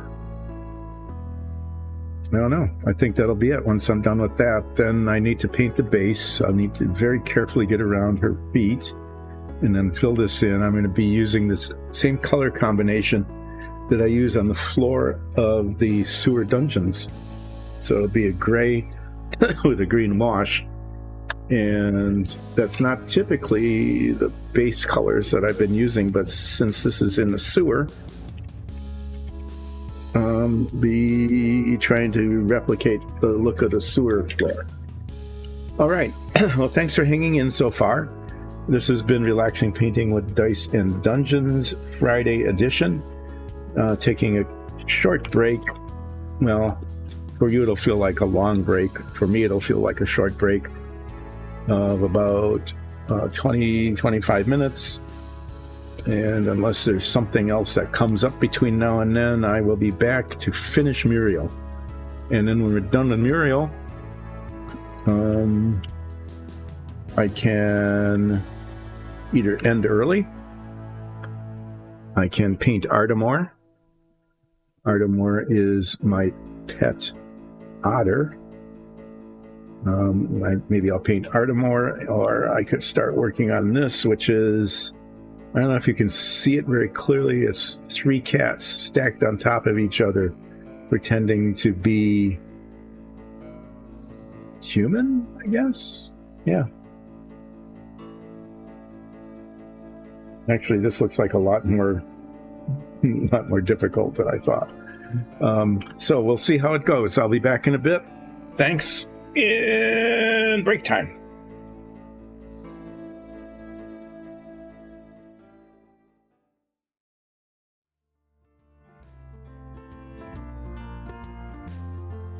Oh, break is over. Got a few things done. There's always chores to do, you know. Work.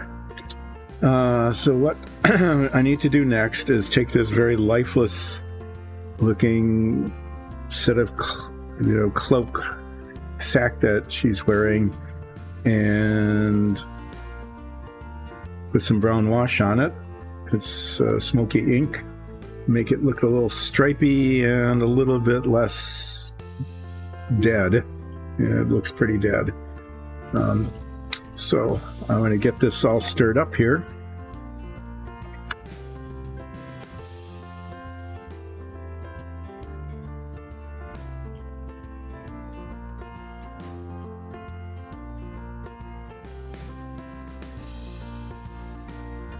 And hopefully it will go on and look good.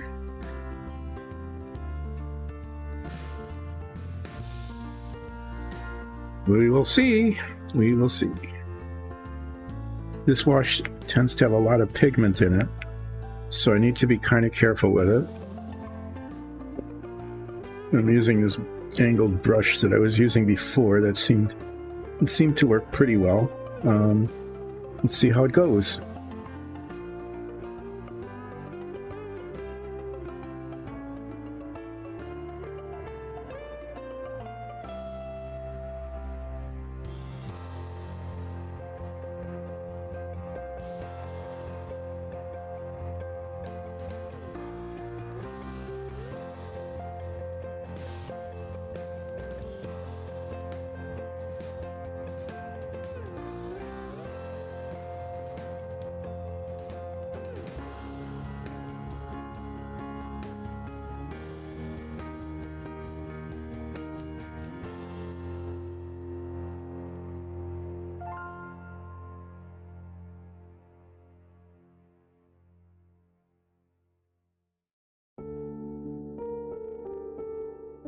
Going on. Hopefully it's looking okay. I want it to look kind of streaky like that.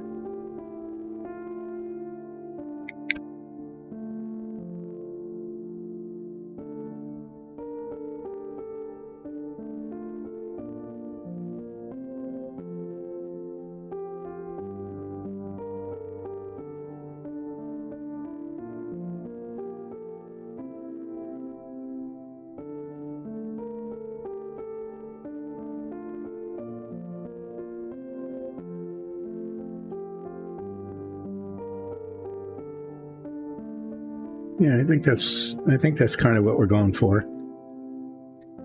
Kind of. It better be more than just kind of, right?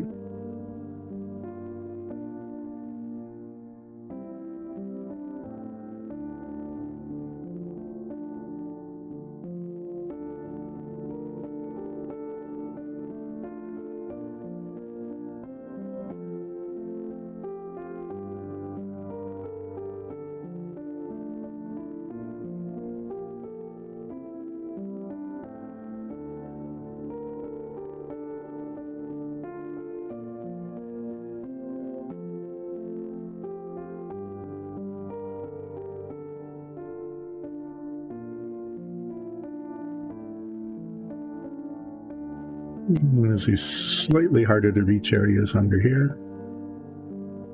No, too much there.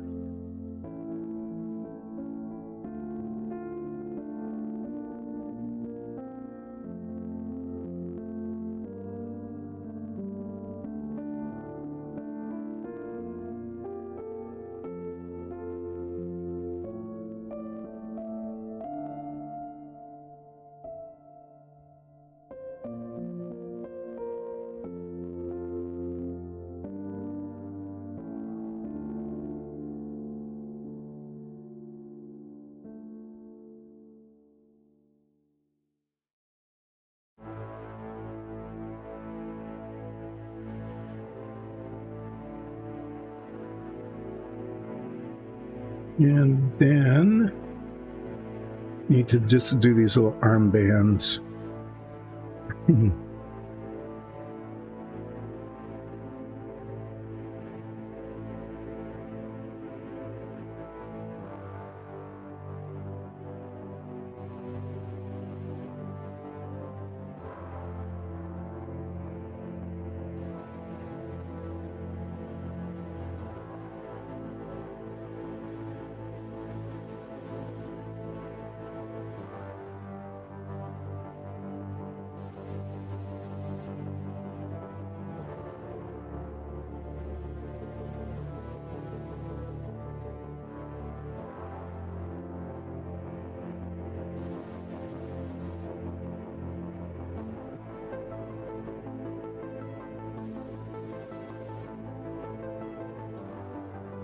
Okay, well,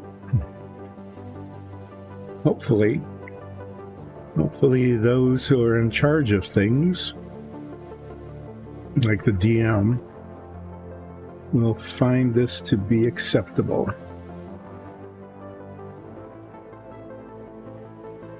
And yeah, I'm just making sure I got it covered. No weird little bright spots anywhere, like under the arms and stuff. Yeah. So we'll try to get the paint out of this. This take a little work.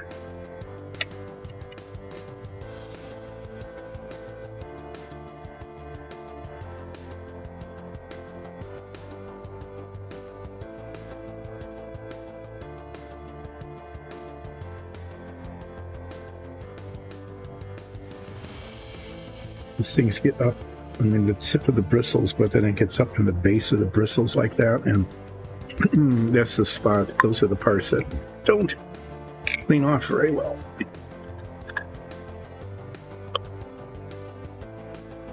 Yeah. So just do a little isopropyl alcohol bath here. Give it some additional squeezing.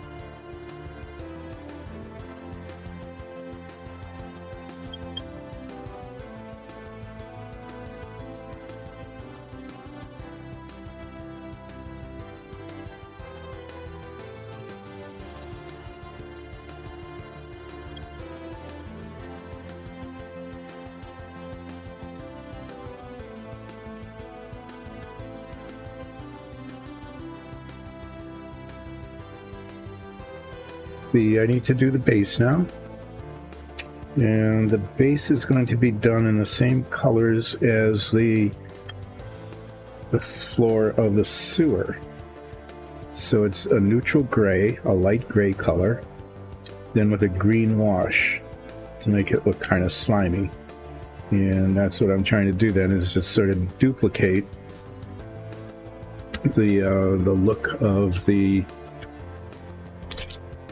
sewer tiles, because Muriel lives down in the sewers.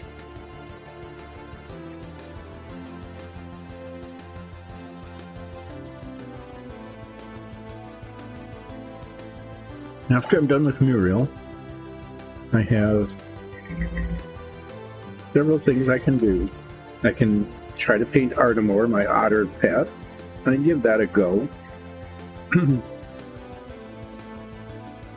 I can try to paint the cat and the hat, the three cats stacked on each other, pretending to be a humanoid. There's a wyvern. Ooh, that would be a tough thing to get going. I think I'll pass on that option. I could do some work on the submarine, or I could just end early because it's Friday. I think what I'll do is, I'll do Artemore.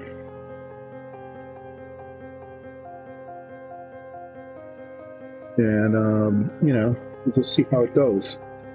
If it looks bad, I'll just reprime it and start over.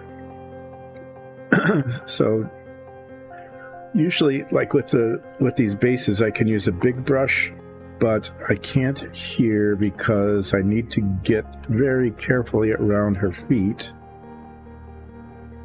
I'm going to even put these back on.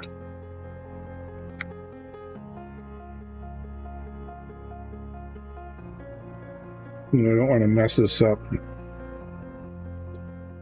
by getting too much paint on her toes.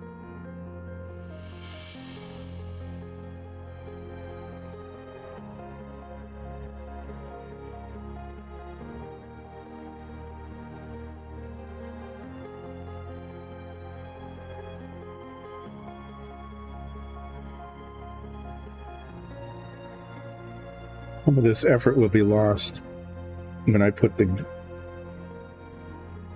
green wash on the gray. And then it'll look kind of green. Then you'll go, why did you even waste your time doing this? I don't know. Why not? Let's just waste our time doing the detail here.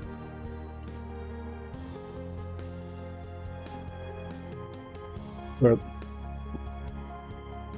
just, do what I can to not mess up her feet.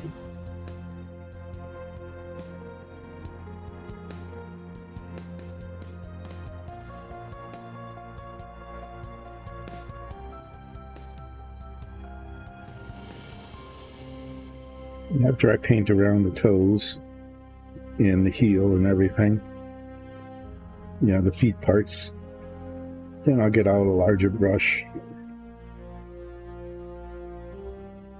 and then finish off the rest of the base.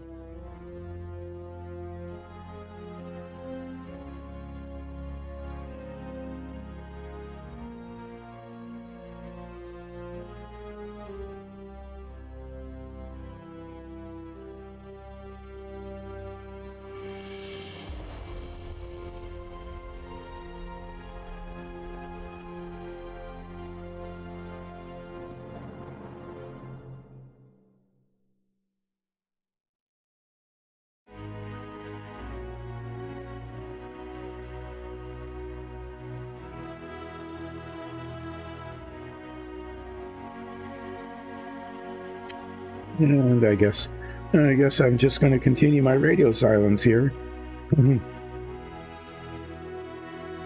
Reason, I can't think of anything interesting to talk about. And worse yet, I can't think of anything that's not interesting to talk about. Can't talk about religion or politics or anything controversial, because then it wouldn't be relaxing. That would be outside of the idiom of this show. And I don't know. I mean, I could revert to talking about the unemployment of TV antenna installers. When you think about it, that's really that was really kind of a devastating thing. Because everybody had a TV antenna on their roof. There were just thousands of people employed in the production, the sales, delivery, and installation of television antennas, and that entire thing just disappeared. I mean, it's even worse than like the proverbial buggy whip, what happened to all the buggy whip manufacturers? Well, there's still a few places that probably do buggy whips, because there's still a few places that run buggies, museums, private resorts, that sort of thing. But rooftop TV antennas, I mean, yeah, there's satellite dishes now, like Direct TV and stuff, which is sort of the same. I mean, maybe some people were able to repurpose themselves to be doing that, but TV antennas, nope. Gigantic tree-like structures. Some of them, as I've said before, were motorized so that different channels, the transmission towers were in different directions. And so it was important to be able to rotate your TV antenna so that it picked up the signal for each channel.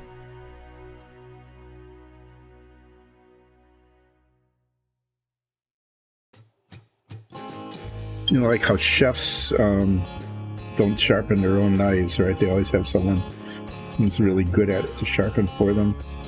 Thinking the same thing needs to be done with cleaning paintbrushes. Okay, I probably don't need this. Just a bit.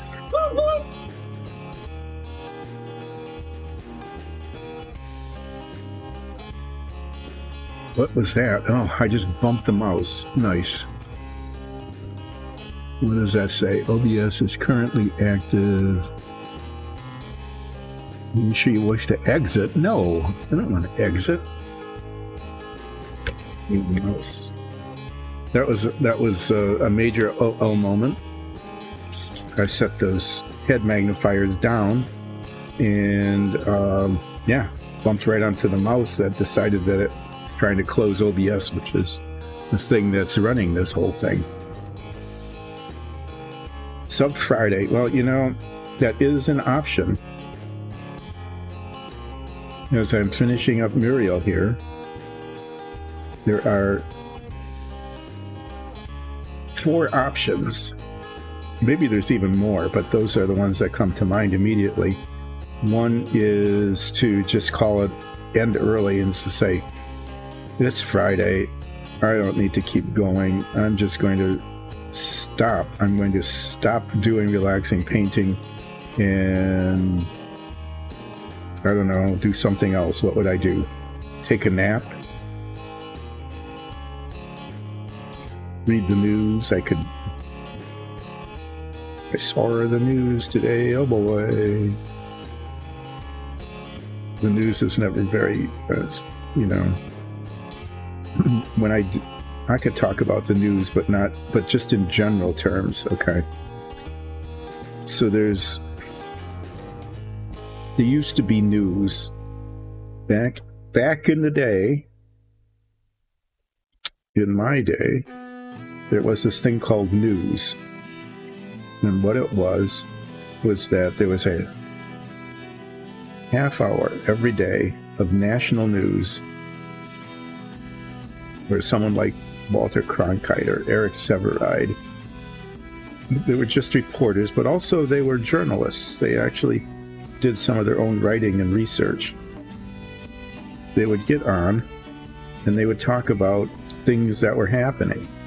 They would just report the news, like what was going on in Vietnam that day, or what did France have to say, or what's been happening in with the latest hurricane. They told us what was going on. Not in the whole world. There were parts of the world we didn't care about, like Africa, where you just never heard about the news unless there was maybe some sort of violence going on that threatened U.S. citizens who were there for a reason.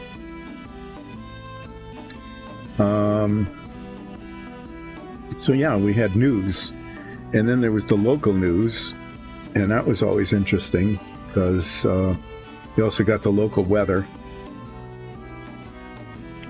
And the weather was, the weather was kind of the not too serious part. You'd hear about the latest shooting, or there'd be a feel-good story about somebody who rescued a dog from a well or a sewer. Timmy fell down the well and was rescued. They'd do a feature story interviewing somebody who was doing something like baking cookies for homeless people or whatever. And then there was the weather on the local news, and the weather, well, you have to imagine that the weather was like basically a grease board, okay? But one of the stations had a weather cat. The weather cat was actually a puppet, but yeah, why not, right? So the weather cat told us things like it was cooler near the lake, because grew up near Lake Michigan on the Milwaukee side, and it was always cooler near the lake. When we get the forecast, and the forecast is usually, it was only good for like a couple of hours because they didn't even have really long distance Doppler radar or anything back then, so they would track these air pressure circles. And they got really fancy at some point where they had these low and high pressure things that either went clockwise or counterclockwise with a big H or an L in them, and they were circles. And it must have been like a magnet board or something. They'd pick one up and slap it down somewhere over Nebraska. So there's this big L going counterclockwise over Nebraska. but it was like this shimmery effect where it actually looked like it was rotating. They had these kind of, they weren't really holograms, but they were, no, I don't know, they used some version of polarization, I think, to make it happen. That was pretty cool. It was like, oh, look, they slapped that thing up and it looks like it's rotating. So that was exciting stuff back in the day when we had the Weather Cat. Yeah. Life was a little slower and all there, but we had real news and commentary about the news where people just expressed their opinions about what was going on. Very rarely happened. It just wasn't a thing until a show called 60 Minutes came on Sundays. It had a wonderful theme song. The 60-minute theme song was a clock ticking. Tick, tick, tick, tick, tick. So we used to joke about if we'd hear a clock ticking in the background, we'd say, oh, it's the 60 Minutes theme song.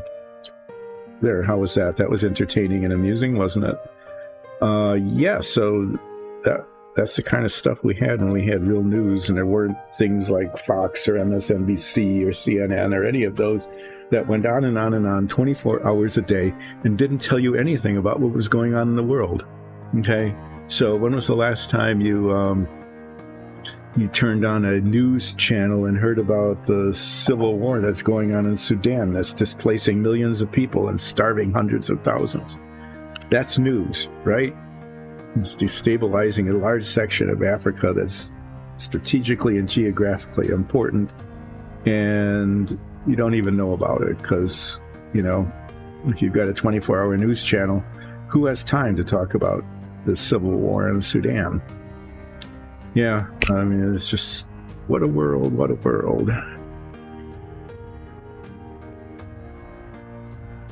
So I'm going to be finishing this, and I've got about an hour to go. So I think what I'll do is I'll try to paint Ardmore. I'll show you. Let me stir this up a little more. Ardmore is pretty tiny. Ardmore is just a little otter here. There, so you can see in comparison. It's not a very large model. Ardmore is actually going to be painted pretty much that way. I'm going to be using that kind of brown undercoat, maybe a little darker, but with the smoky ink overcoat. Okay, I'll look at my browns. There isn't very much else on it. The tips of the paws are black, and then there's, you know, the little nose and eyes are black. And then, well, I'll show you in a bit. I brought a guest along, just in case I got around to Ardmore. I brought a guest. This is the thing that exploded when I opened it last time.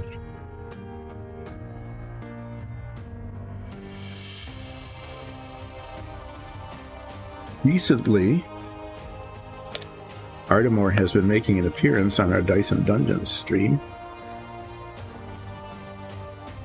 I think if maybe the last one that streamed might have featured Ardmore. Anyway, yeah, my pet Ardmore is making appearances, and Zoria has a spell that can make. You can see I'm turning this into sewer slime now. Zoria has a spell that can make creatures sentient. And so Ardmore is now sentient, which means that they can chat during, you know, and participate as any other sentient character in our D&D campaign. So every once in a while I get to be Ardmore.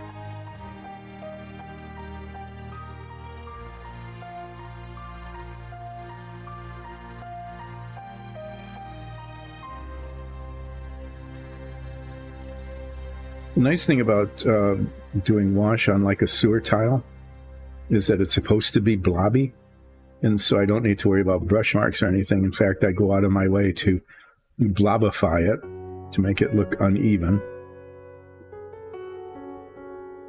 And I'm really quite good at things that require kind of anti-skill. What I mean by that is, instead of being able to do it really well, to do it kind of crummy. And sewers are like that.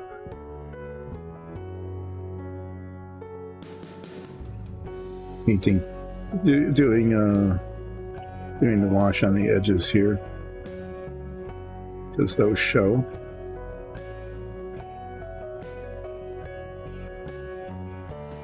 Okay, so Muriel,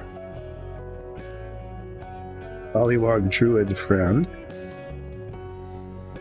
is done. And I hope that the DM and the other characters like how it turned out. So I'm just going to show it to you kind of up close. Photos. I think pictures get posted on social media later.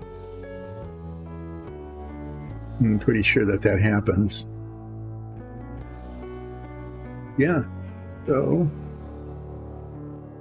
there's Muriel.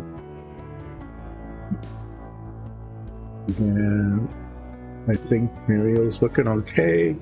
And I hope that everyone's happy with how they look. And I know that as characters in our D&D campaign, I'm looking forward to meeting Muriel again. I'm especially looking forward to our DM doing Muriel's voice, because it hurts. Yep, she does Muriel's voice, and anyway, after doing that for a little while, then she really can't talk much anymore. Yeah. So there, I think that's all right. So I'm going to set Muriel aside. Clean this brush.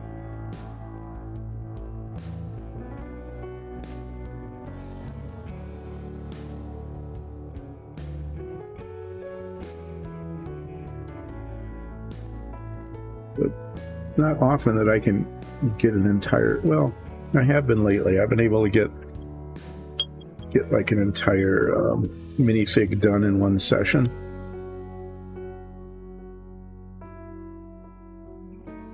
I don't know. What should we do with these partially painted kind of practice Muriels? We could have a Muriel doppelganger. Yeah. I mean, I actually could. I could take one of these and finish it and make a Muriel doppelganger. It's almost kind of tempting, isn't it? Well, we'll see. We'll see. I'm not going to do that now. Okay, so here's Artemore. We actually have a puppet on our show now. Artemore the puppet. Hello, I'm Artemore. I am really cute, and I like showing up on Dyson Dungeons. We are Dyson Dungeons, and we do three 3 Sundays a month with live chat, or you can also do you can watch on YouTube or listen as a podcast, and sometimes I get to be on the show.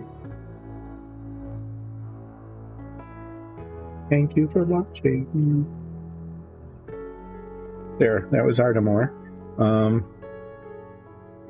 So this is much smaller Artemore, but it gives me an idea of the color patterns of pretty much like the nose under the eyes, and a little bit of the chin is kind of this dark sand color, and then the coat is a fairly dark brown, glossy brown. So I'm going to do that in, I think, flat brown with that wash. And then the tips of its toes are black, So, yeah, pretty small.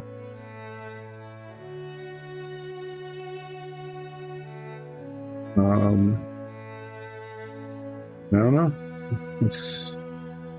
Let's see what I can do here. I'm going to start by painting its nose.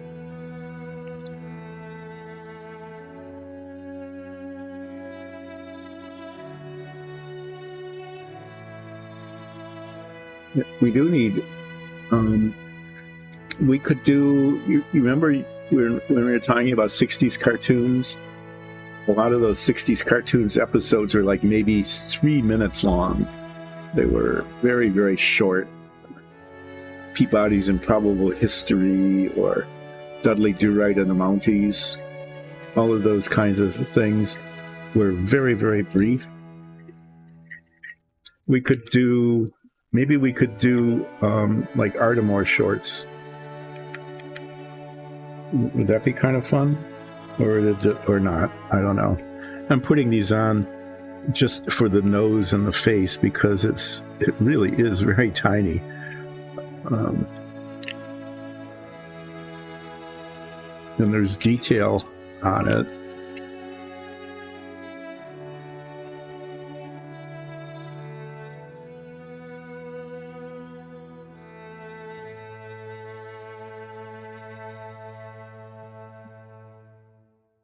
Yeah, it just goes up to the eyes and around the nose and then down on the chin a little bit. There's a printing flaw here on the neck.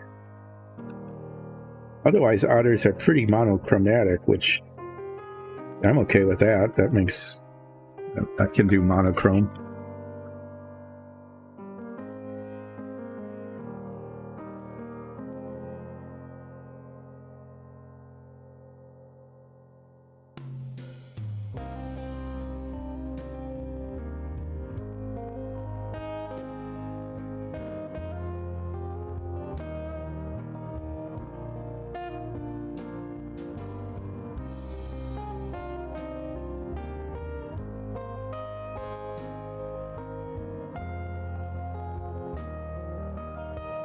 I don't know if this little Ardmore is ever going to actually appear on our stream. Usually our minifigs, the figures of our characters, only show up when bad things are happening, when we get into combat. And I'm not expecting Ardmore. I'm not expecting Ardmore to participate in combat.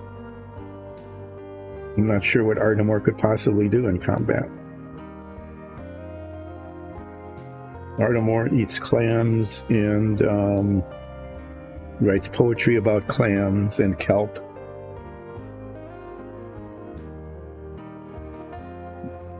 B down at the bottom here. Doesn't do vicious mockery. I mean, it isn't really a player type. At least not yet.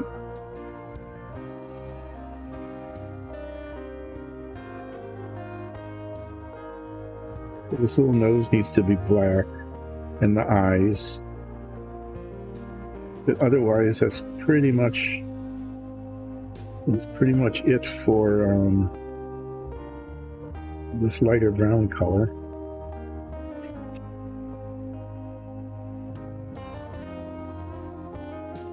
What I'm going to do is I'm going to use this little brush.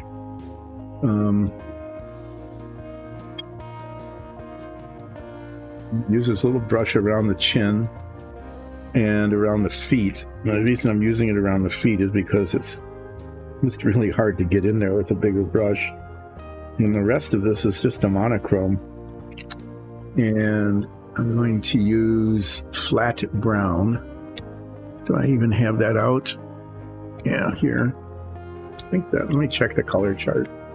I have this color chart, which is basically I took the paint and splotched it on a sheet of paper so I could see what colors there are.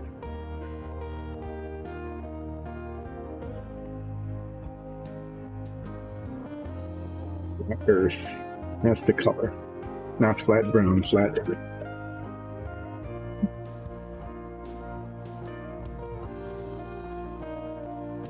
Red brown is too dark. There's flat earth. Flat earth looks really light, but it dries to a darker color.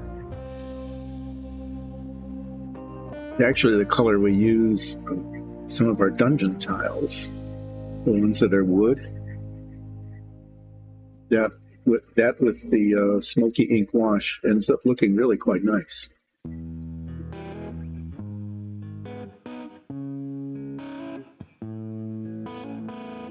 Now I need to use this little teeny brush.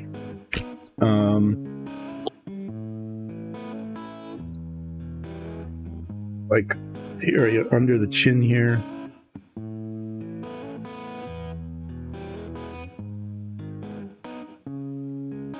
And around the nose.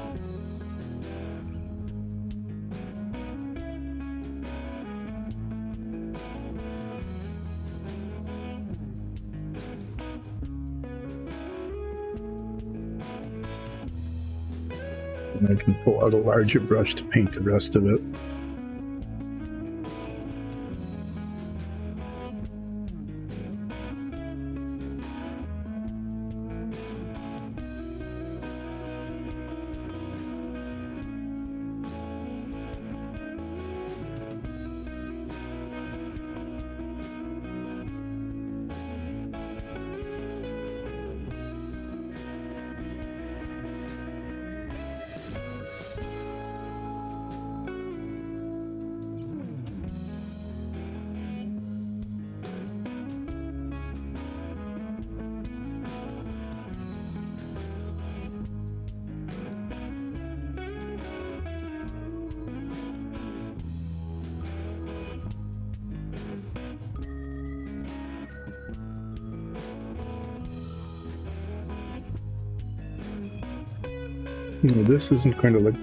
This color isn't going to look very ottery at first. Okay, it just isn't. It's going to have to wait for the wash to really look good.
Okay, I'll clean this off and then use a larger brush.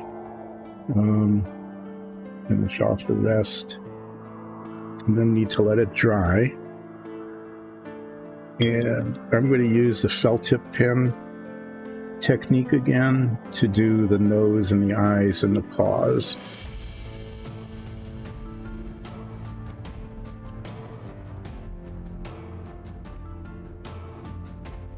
There it is. Yeah. Use this.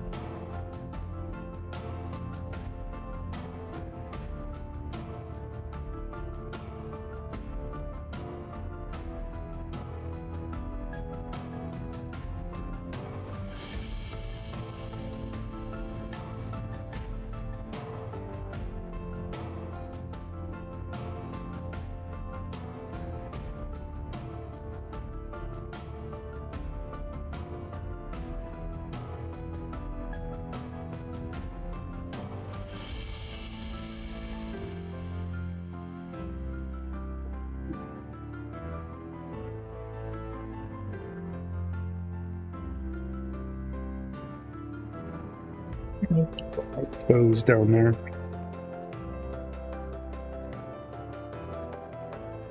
The designs of some of these prints, 3D prints, are really pretty amazingly detailed. I think, well, of course, they start out bigger, right? The design is much larger, and then it's shrunk down to scale. Like, you could probably do the same Otter print, but if you didn't want it DnD character scale, which this is, you could probably make it like 4 or 5 inches long and have a big otter. A dire otter. Is there such a thing? I know there's like dire wolves and dire mammoths and things. We could have a dire mammoth, dire crabs.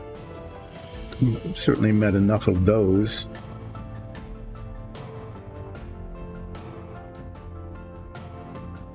And a family of dire otters.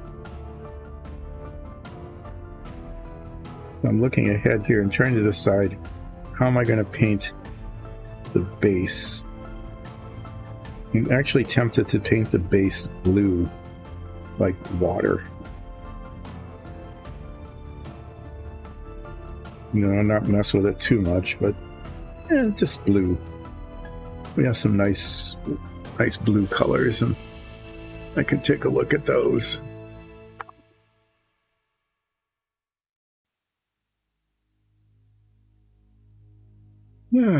Yeah, so there's that. The wash is not going to go onto the light color. That stays that color, okay? But the smoky ink is going to go onto the brown, and it will, then after you see it, you'll see how pretty it looks, and then you'll understand why otters were like hunted for their fur to the point of near extinction sometimes. And then I need to get the black felt tip pen out and try to do the eyes and the nose and the tips of the paws.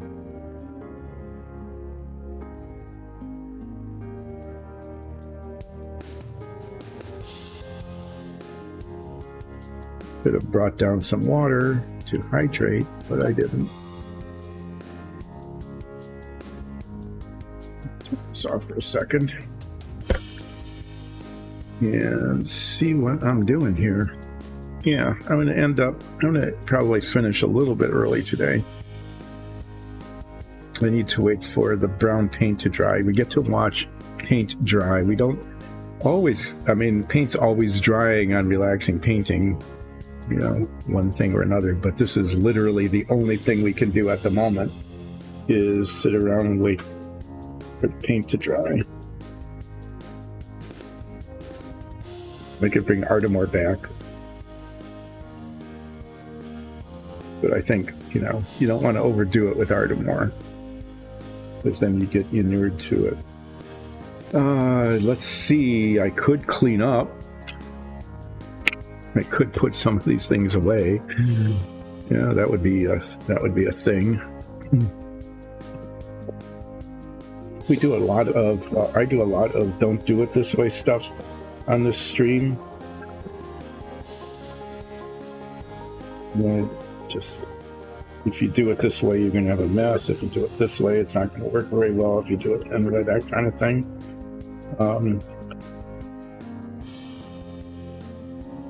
It's there. We saw the pearlescent paint, green blue. See, that could be kind of a nice base, couldn't it? That would look kind of pretty on the base. It's a little shiny, but so is water. And I could use it without putting a base coat on and just kind of let it be kind of lumpy like that. These paints are really thick. They just kind of give it a rippled kind of look. That's something I might just try that. Why not? Otherwise, I was looking for a color that I could use, like flat blue or something, or even turquoise. But I'm thinking, this green blue would work. And if it doesn't, we can make more Artemors. And try it until I get it to work. So I'm actually going to pull that out.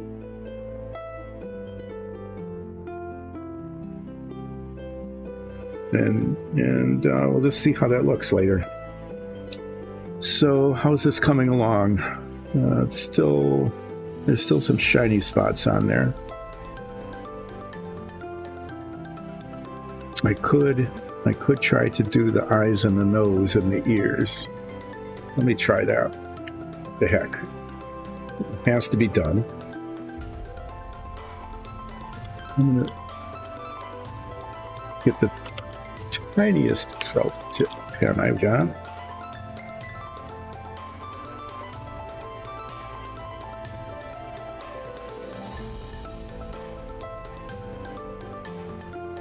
And unlike what I did with Muriel, where I put the eyeball initially in the wrong place,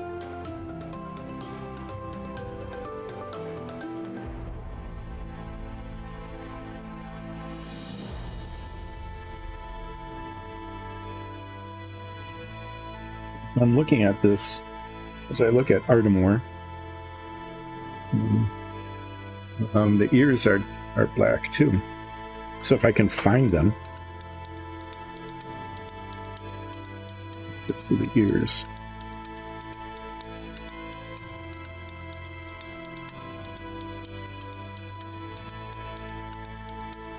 This felt tip pen isn't producing ink. That's good. That's not good because I'm going to need that for my submarine.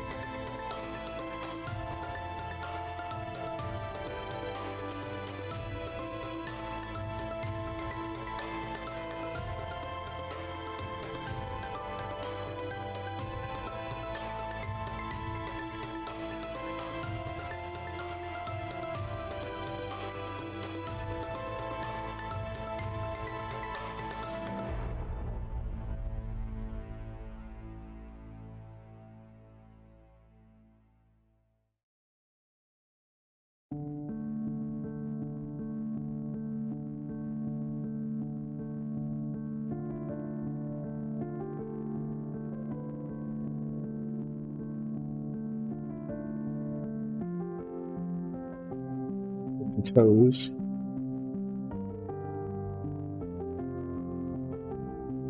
That's not bad. I don't know if you can see it. But there's a little Artemor face on there.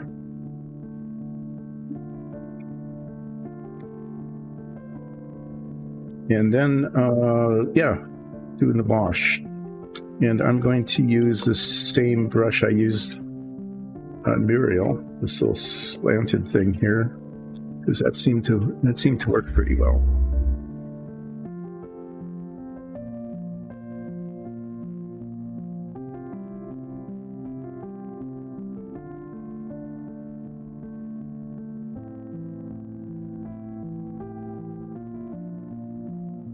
And then, getting pretty close to being done with Artemor.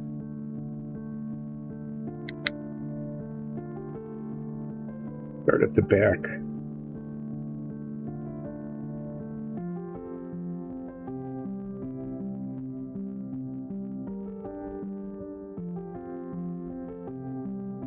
See how it gives it a nice, rich color.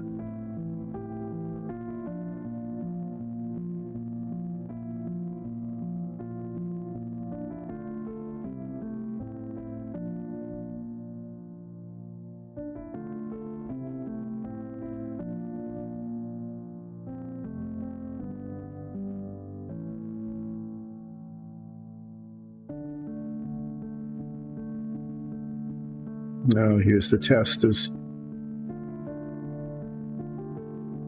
here.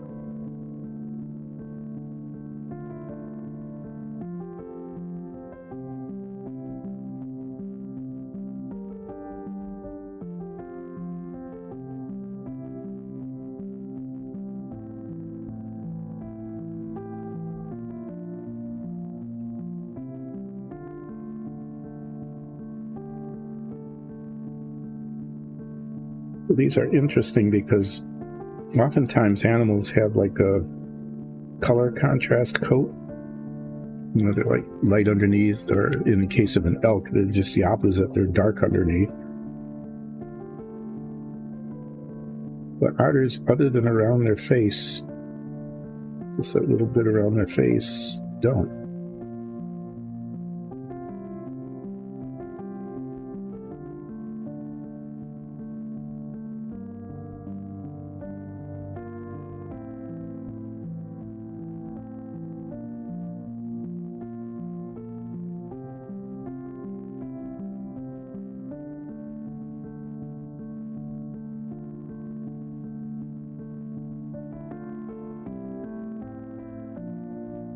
There we go. This actually looks pretty good. And now I'm going to, I'm going to try it. I'm going to try that blue, that glossy blue, to make it look like it's water. I think what do you think?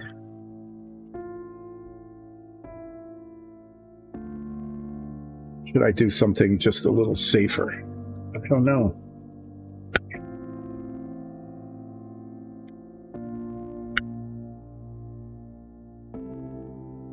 I hate to get it this far and then mess it up. I know what I'll do. Remember these I have these practice murals, right? What I'm going to do is get out that blue-green stuff.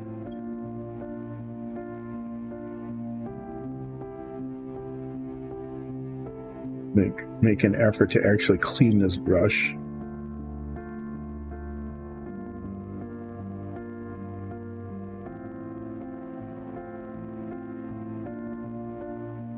It really gets up into the base of the bristles.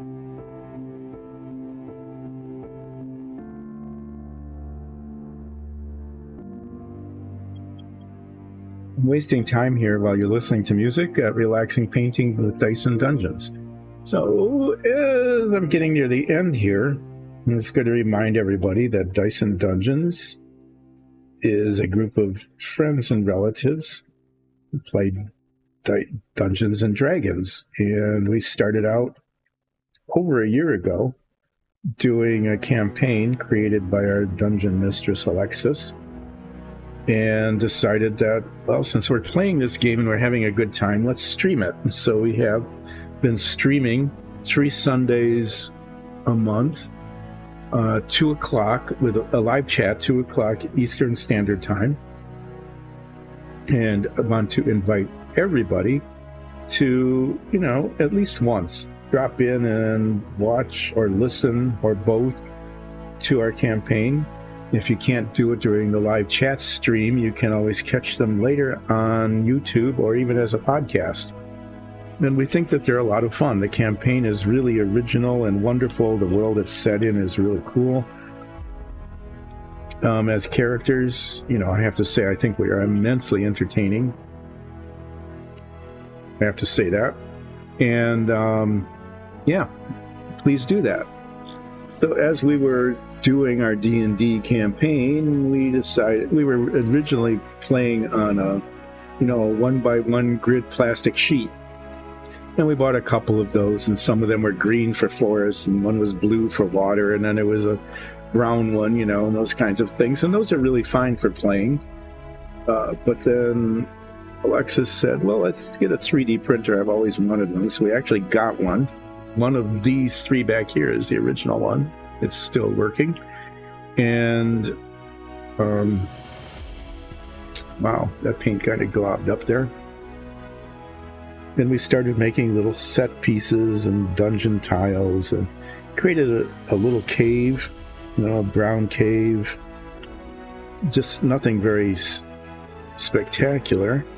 But then those tiles kept evolving and evolving and evolving. Now they're really amazing. They are... I'll show you some in a minute. I'm just going to see how this looks.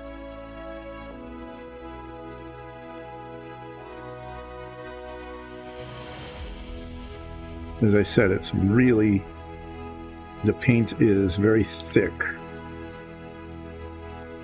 But if it's going to be water,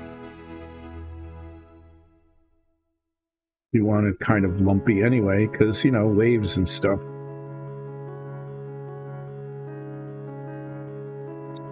As I'm looking at this, I'm thinking, I don't know, on one hand, it looks okay. On the other hand, it's really shiny, and, you know, the surface of the water should be, I'm going to let that dry and we'll just see what it looks like after a while.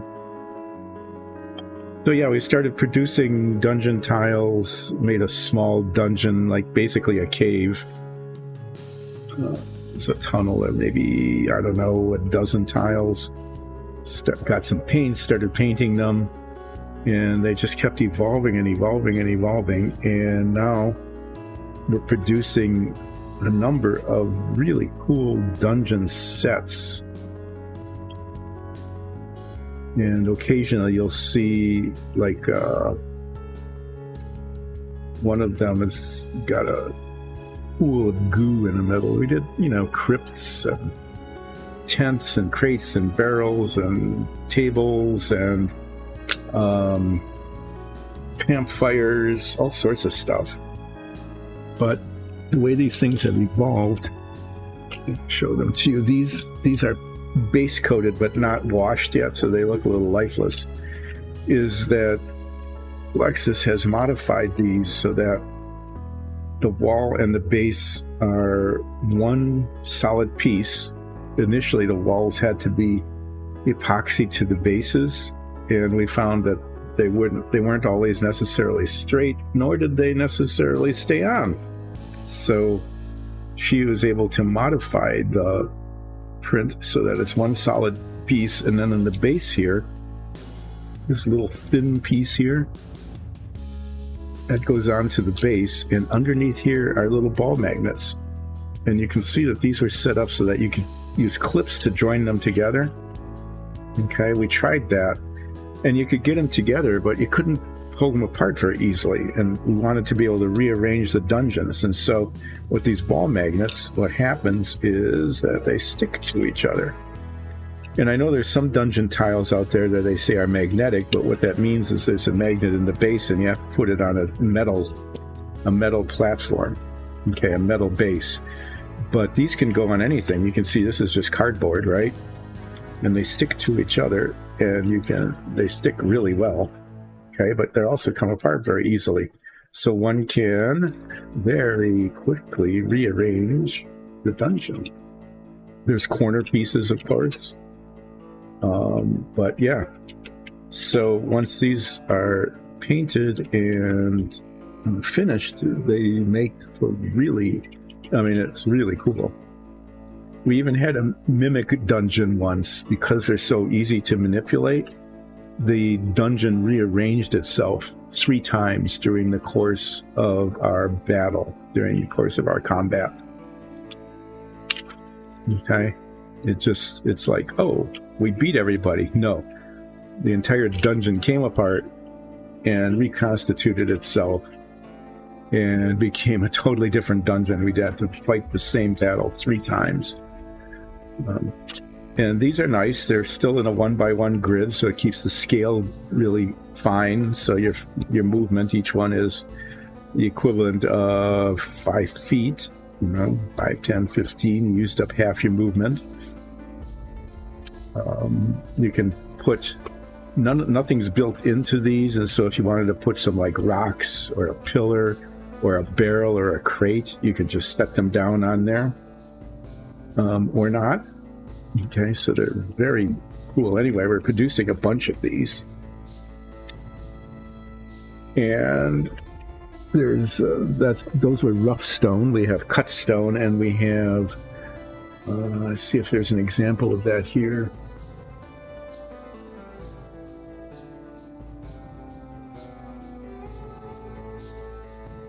We have wood-beamed walls with stucco panels in them, which I think look really good. Okay, so I'm looking at this now, and I really kind of like how that turned out, to be honest. So I'm going to do that. I'm going to make the base of this blobby kind of water. Why not? What's the harm in it, right?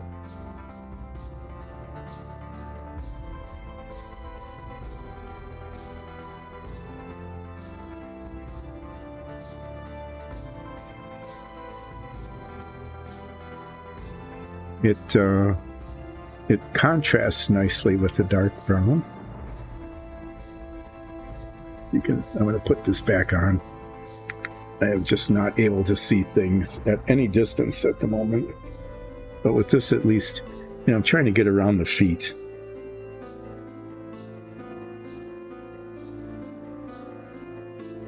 Feet and the tail. So I actually have to see where they are.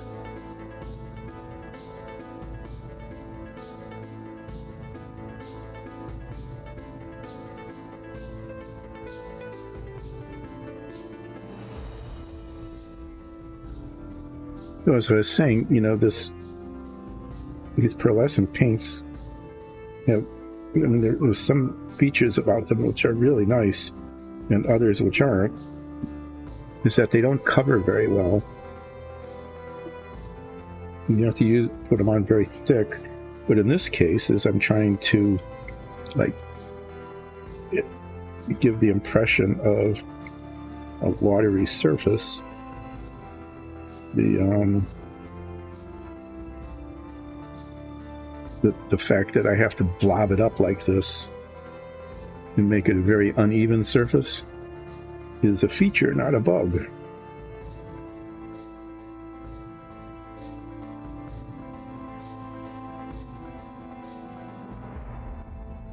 And then the test plot, it turned out okay.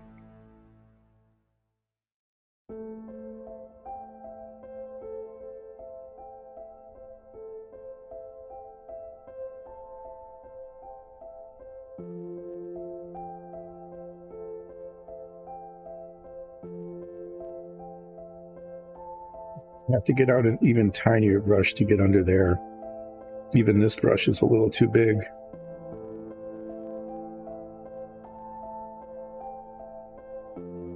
I'm going to get the edges with this brush because I can.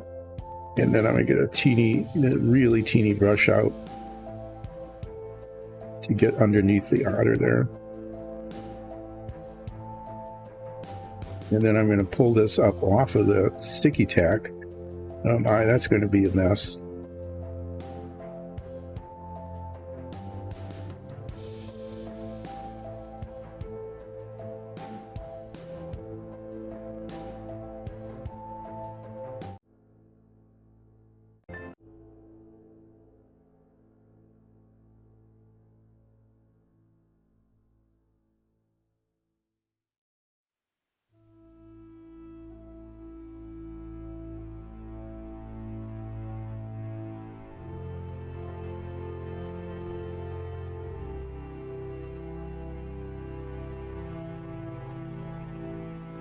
Okay. Yeah, I'm going to have to pull out. I'm going to pull out this other little brush. This has a really long, thin point on it. You use these new brushes, and it's out to get the paint in there.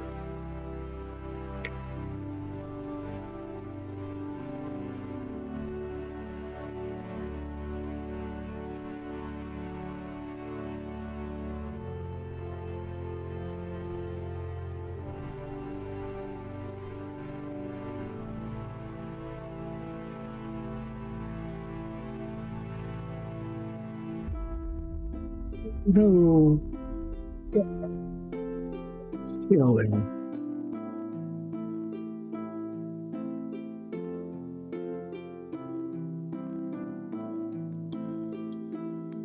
That might require some touching up.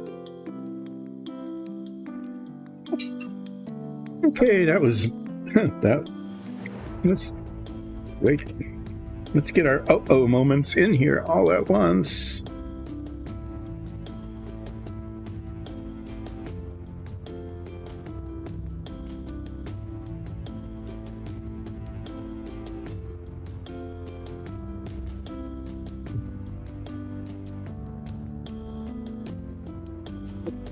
Right? No, looks like it's mostly there, but I'm going to have to touch up the tail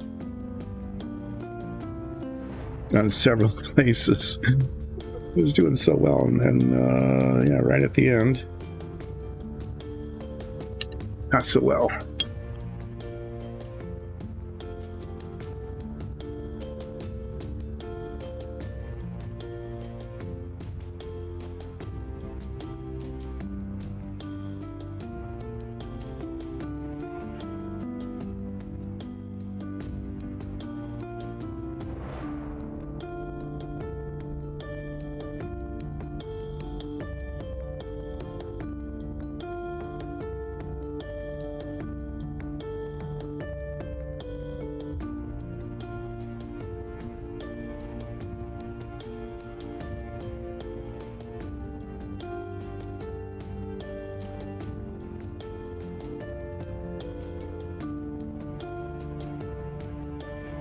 Okay, well, I'm going to get this fixed right away.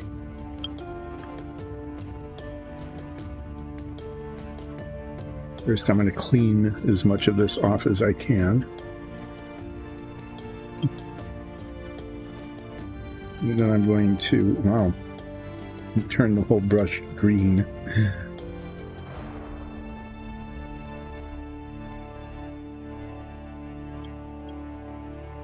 I feel like seeing the top of my magnified head.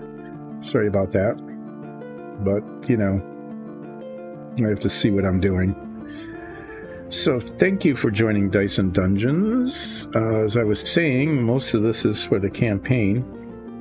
Do minifigs and dungeon tiles that then appear on our DnD campaign. Sometimes, you know, if you watch, you can see in use some of the things that were produced on this stream. And this painting stream was not, you know, this is not obviously, I mean, look at the caliber of our studio here, right? It's me, a camera in my face, paper towel. So this isn't a professional how-to painting show or anything. It's just a stream of the production of the pieces for our D&D campaign. And sometimes, if I don't have anything for the campaign to paint, take the opportunity, like I am with Submarine Wednesdays, to recreate my youth. And I've got like 1 billion models that I bought. When I retired, I thought, I'm going to have so much time on my hands. What am I going to do? Well, why not just build models like I did when I was a kid? That's how I managed to, you know, just sort of escape sometimes. You know, you do when you're a kid. You just want to be alone, and especially when you're a teenager. So I used to build models, and then I bought a whole bunch of them and didn't make any of them. But one that I'm working on now is a Renwall cutaway Polaris launching nuclear submarine model, which is really kind of interesting. Let's see, I need flat Earth.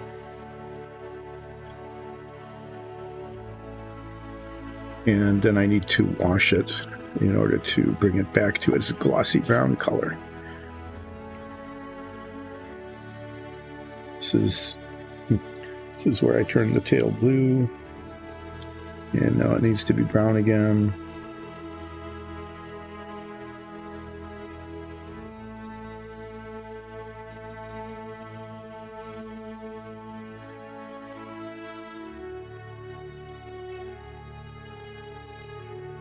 You can see it's much lighter than the rest of it, but when I get the wash on, it will look like the other color again. Warranty. So Submarine Wednesdays, I I ran out of things to do for the D&D campaign. And so I said, well, what should I do? Should I just skip it? And he said, no, why don't you build one of the models that you've got laying around the basement, using up all of the shelf space that we could be using for other purposes if you would only get on with it. And I said, oh, really? Yeah, really, go ahead and do that. And so I did. And I started the submarine, the Renwall submarine. It's going along very slowly because it's a difficult model to build. It wasn't difficult when I was like 12 for some reason. It is difficult now. The parts don't fit very well. A lot of them need to be filed and sanded before they're even usable, so that's a challenge. There's a lot of detail in it, and I'm being, when you're 12 or 13, you just slap paint together and glue the model together, and then it looks like a submarine because you can't avoid that, but I'm being much more careful now, so it's taking a long time. So anyway, I've got like about 15% of it done, and I'm working on the mess hall, and then once I'm done with this section, that'll be a big breakthrough, getting the next section done that I'm working on, and then the control room, and after that it becomes, at least in terms of the painting, technically quite a bit easier. I'm not sure in terms of the assembly, that might still be a challenge, but in terms of painting, that will become much easier. So I need to let this dry just a little bit before I put the wash on, otherwise it won't work. But I think there's greens and there's blue, and it's lumpy and wavy, and it contrasts nicely with the Otter color. I think that looks okay. The base, I will say it looks okay. While I'm doing that, I'm going to take Muriel off of her base so that they can be photographed. Muriel will be appearing on our social media accounts, as after each of these relaxing painting sessions, I think Nicole, who plays Zoya Ansul, takes pictures of things so that it looks like things actually got done during the stream. In this case, Muriel got finished, and she's standing on something that more or less resembles the sewer tiles. I think she came out pretty well. I'm looking forward to meeting her again in the sewers. And I don't know how long this blue stuff takes before I can pull that safely off. Doesn't much matter, I'll mess it up somehow anyway. Yeah, so is any of this wash? No, the wash is all beefed up, all dried up. Yeah, so if you enjoy relaxing painting with Dice and Dungeons, please become a follower. If you can, become a subscriber. If you very much like this or our D&D campaign or both, we invite you to go to patreon.com/diceanddungeons, patreon.com/diceanddungeons, and become a patron. That would be most amazing and wonderful.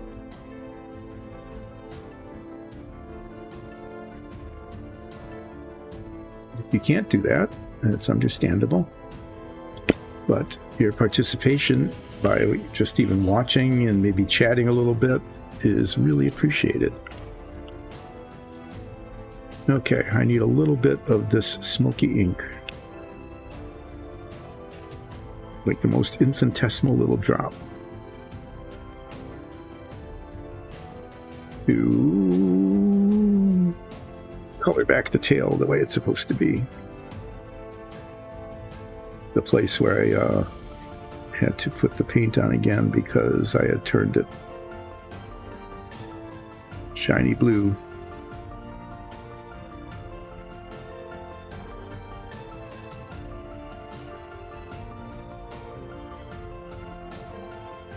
Blending it all in here.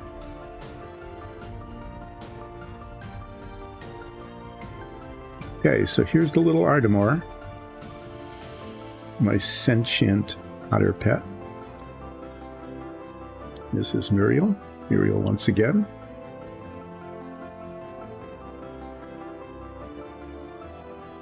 Cleaning a brush once again.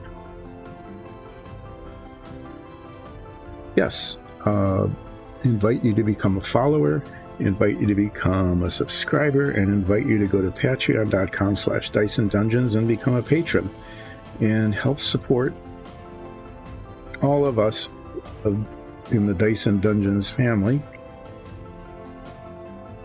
Our minifigs, our dungeon tiles, our submarine Wednesdays. I've got some more minifigs to do. I've got a wyvern and then some sort of horrible beast-like thing that I'll be working on starting on Monday. Probably start out in a wyvern. I was tempted to start to do this cat. These are little cat faces sticking out because these are 3 cats stacked on top of each other, pretending to be a humanoid. This little cat tail sticking out. And little cat paws down at the bottom. I don't know. I might try this. It might be fun to try to paint those little cat faces. Do the top hat.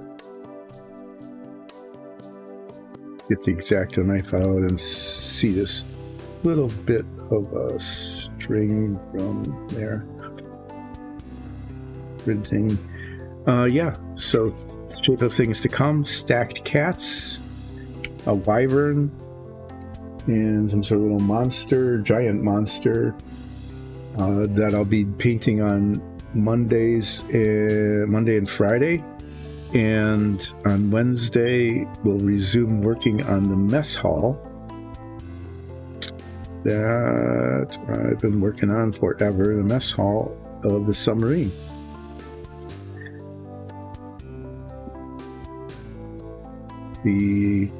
I'm just cleaning brushes some more because they're holding a lot of stuff. This one brush, this one here, just turned out to be a really interesting brush to use, but it's been very hard to keep clean.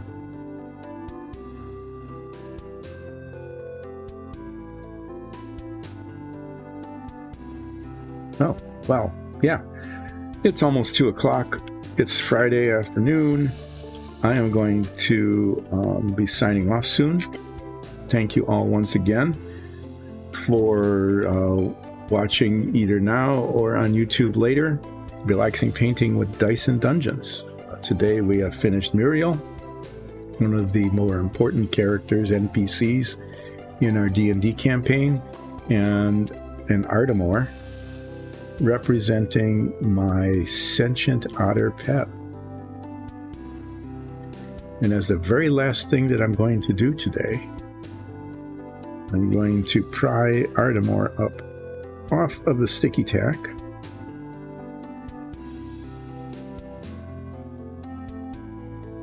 Yeah, I'm glad I'm doing this now because that blue paint that scraped down, that went down onto the sticky tack, is actually sticking, a seal around the base that needs to be cut off with the X-Acto knife. I chose the correct tool for this.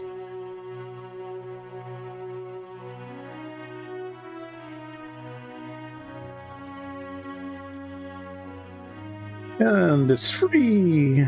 There we go.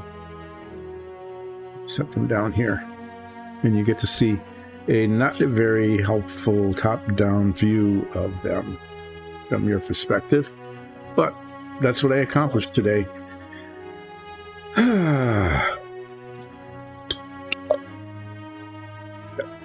There.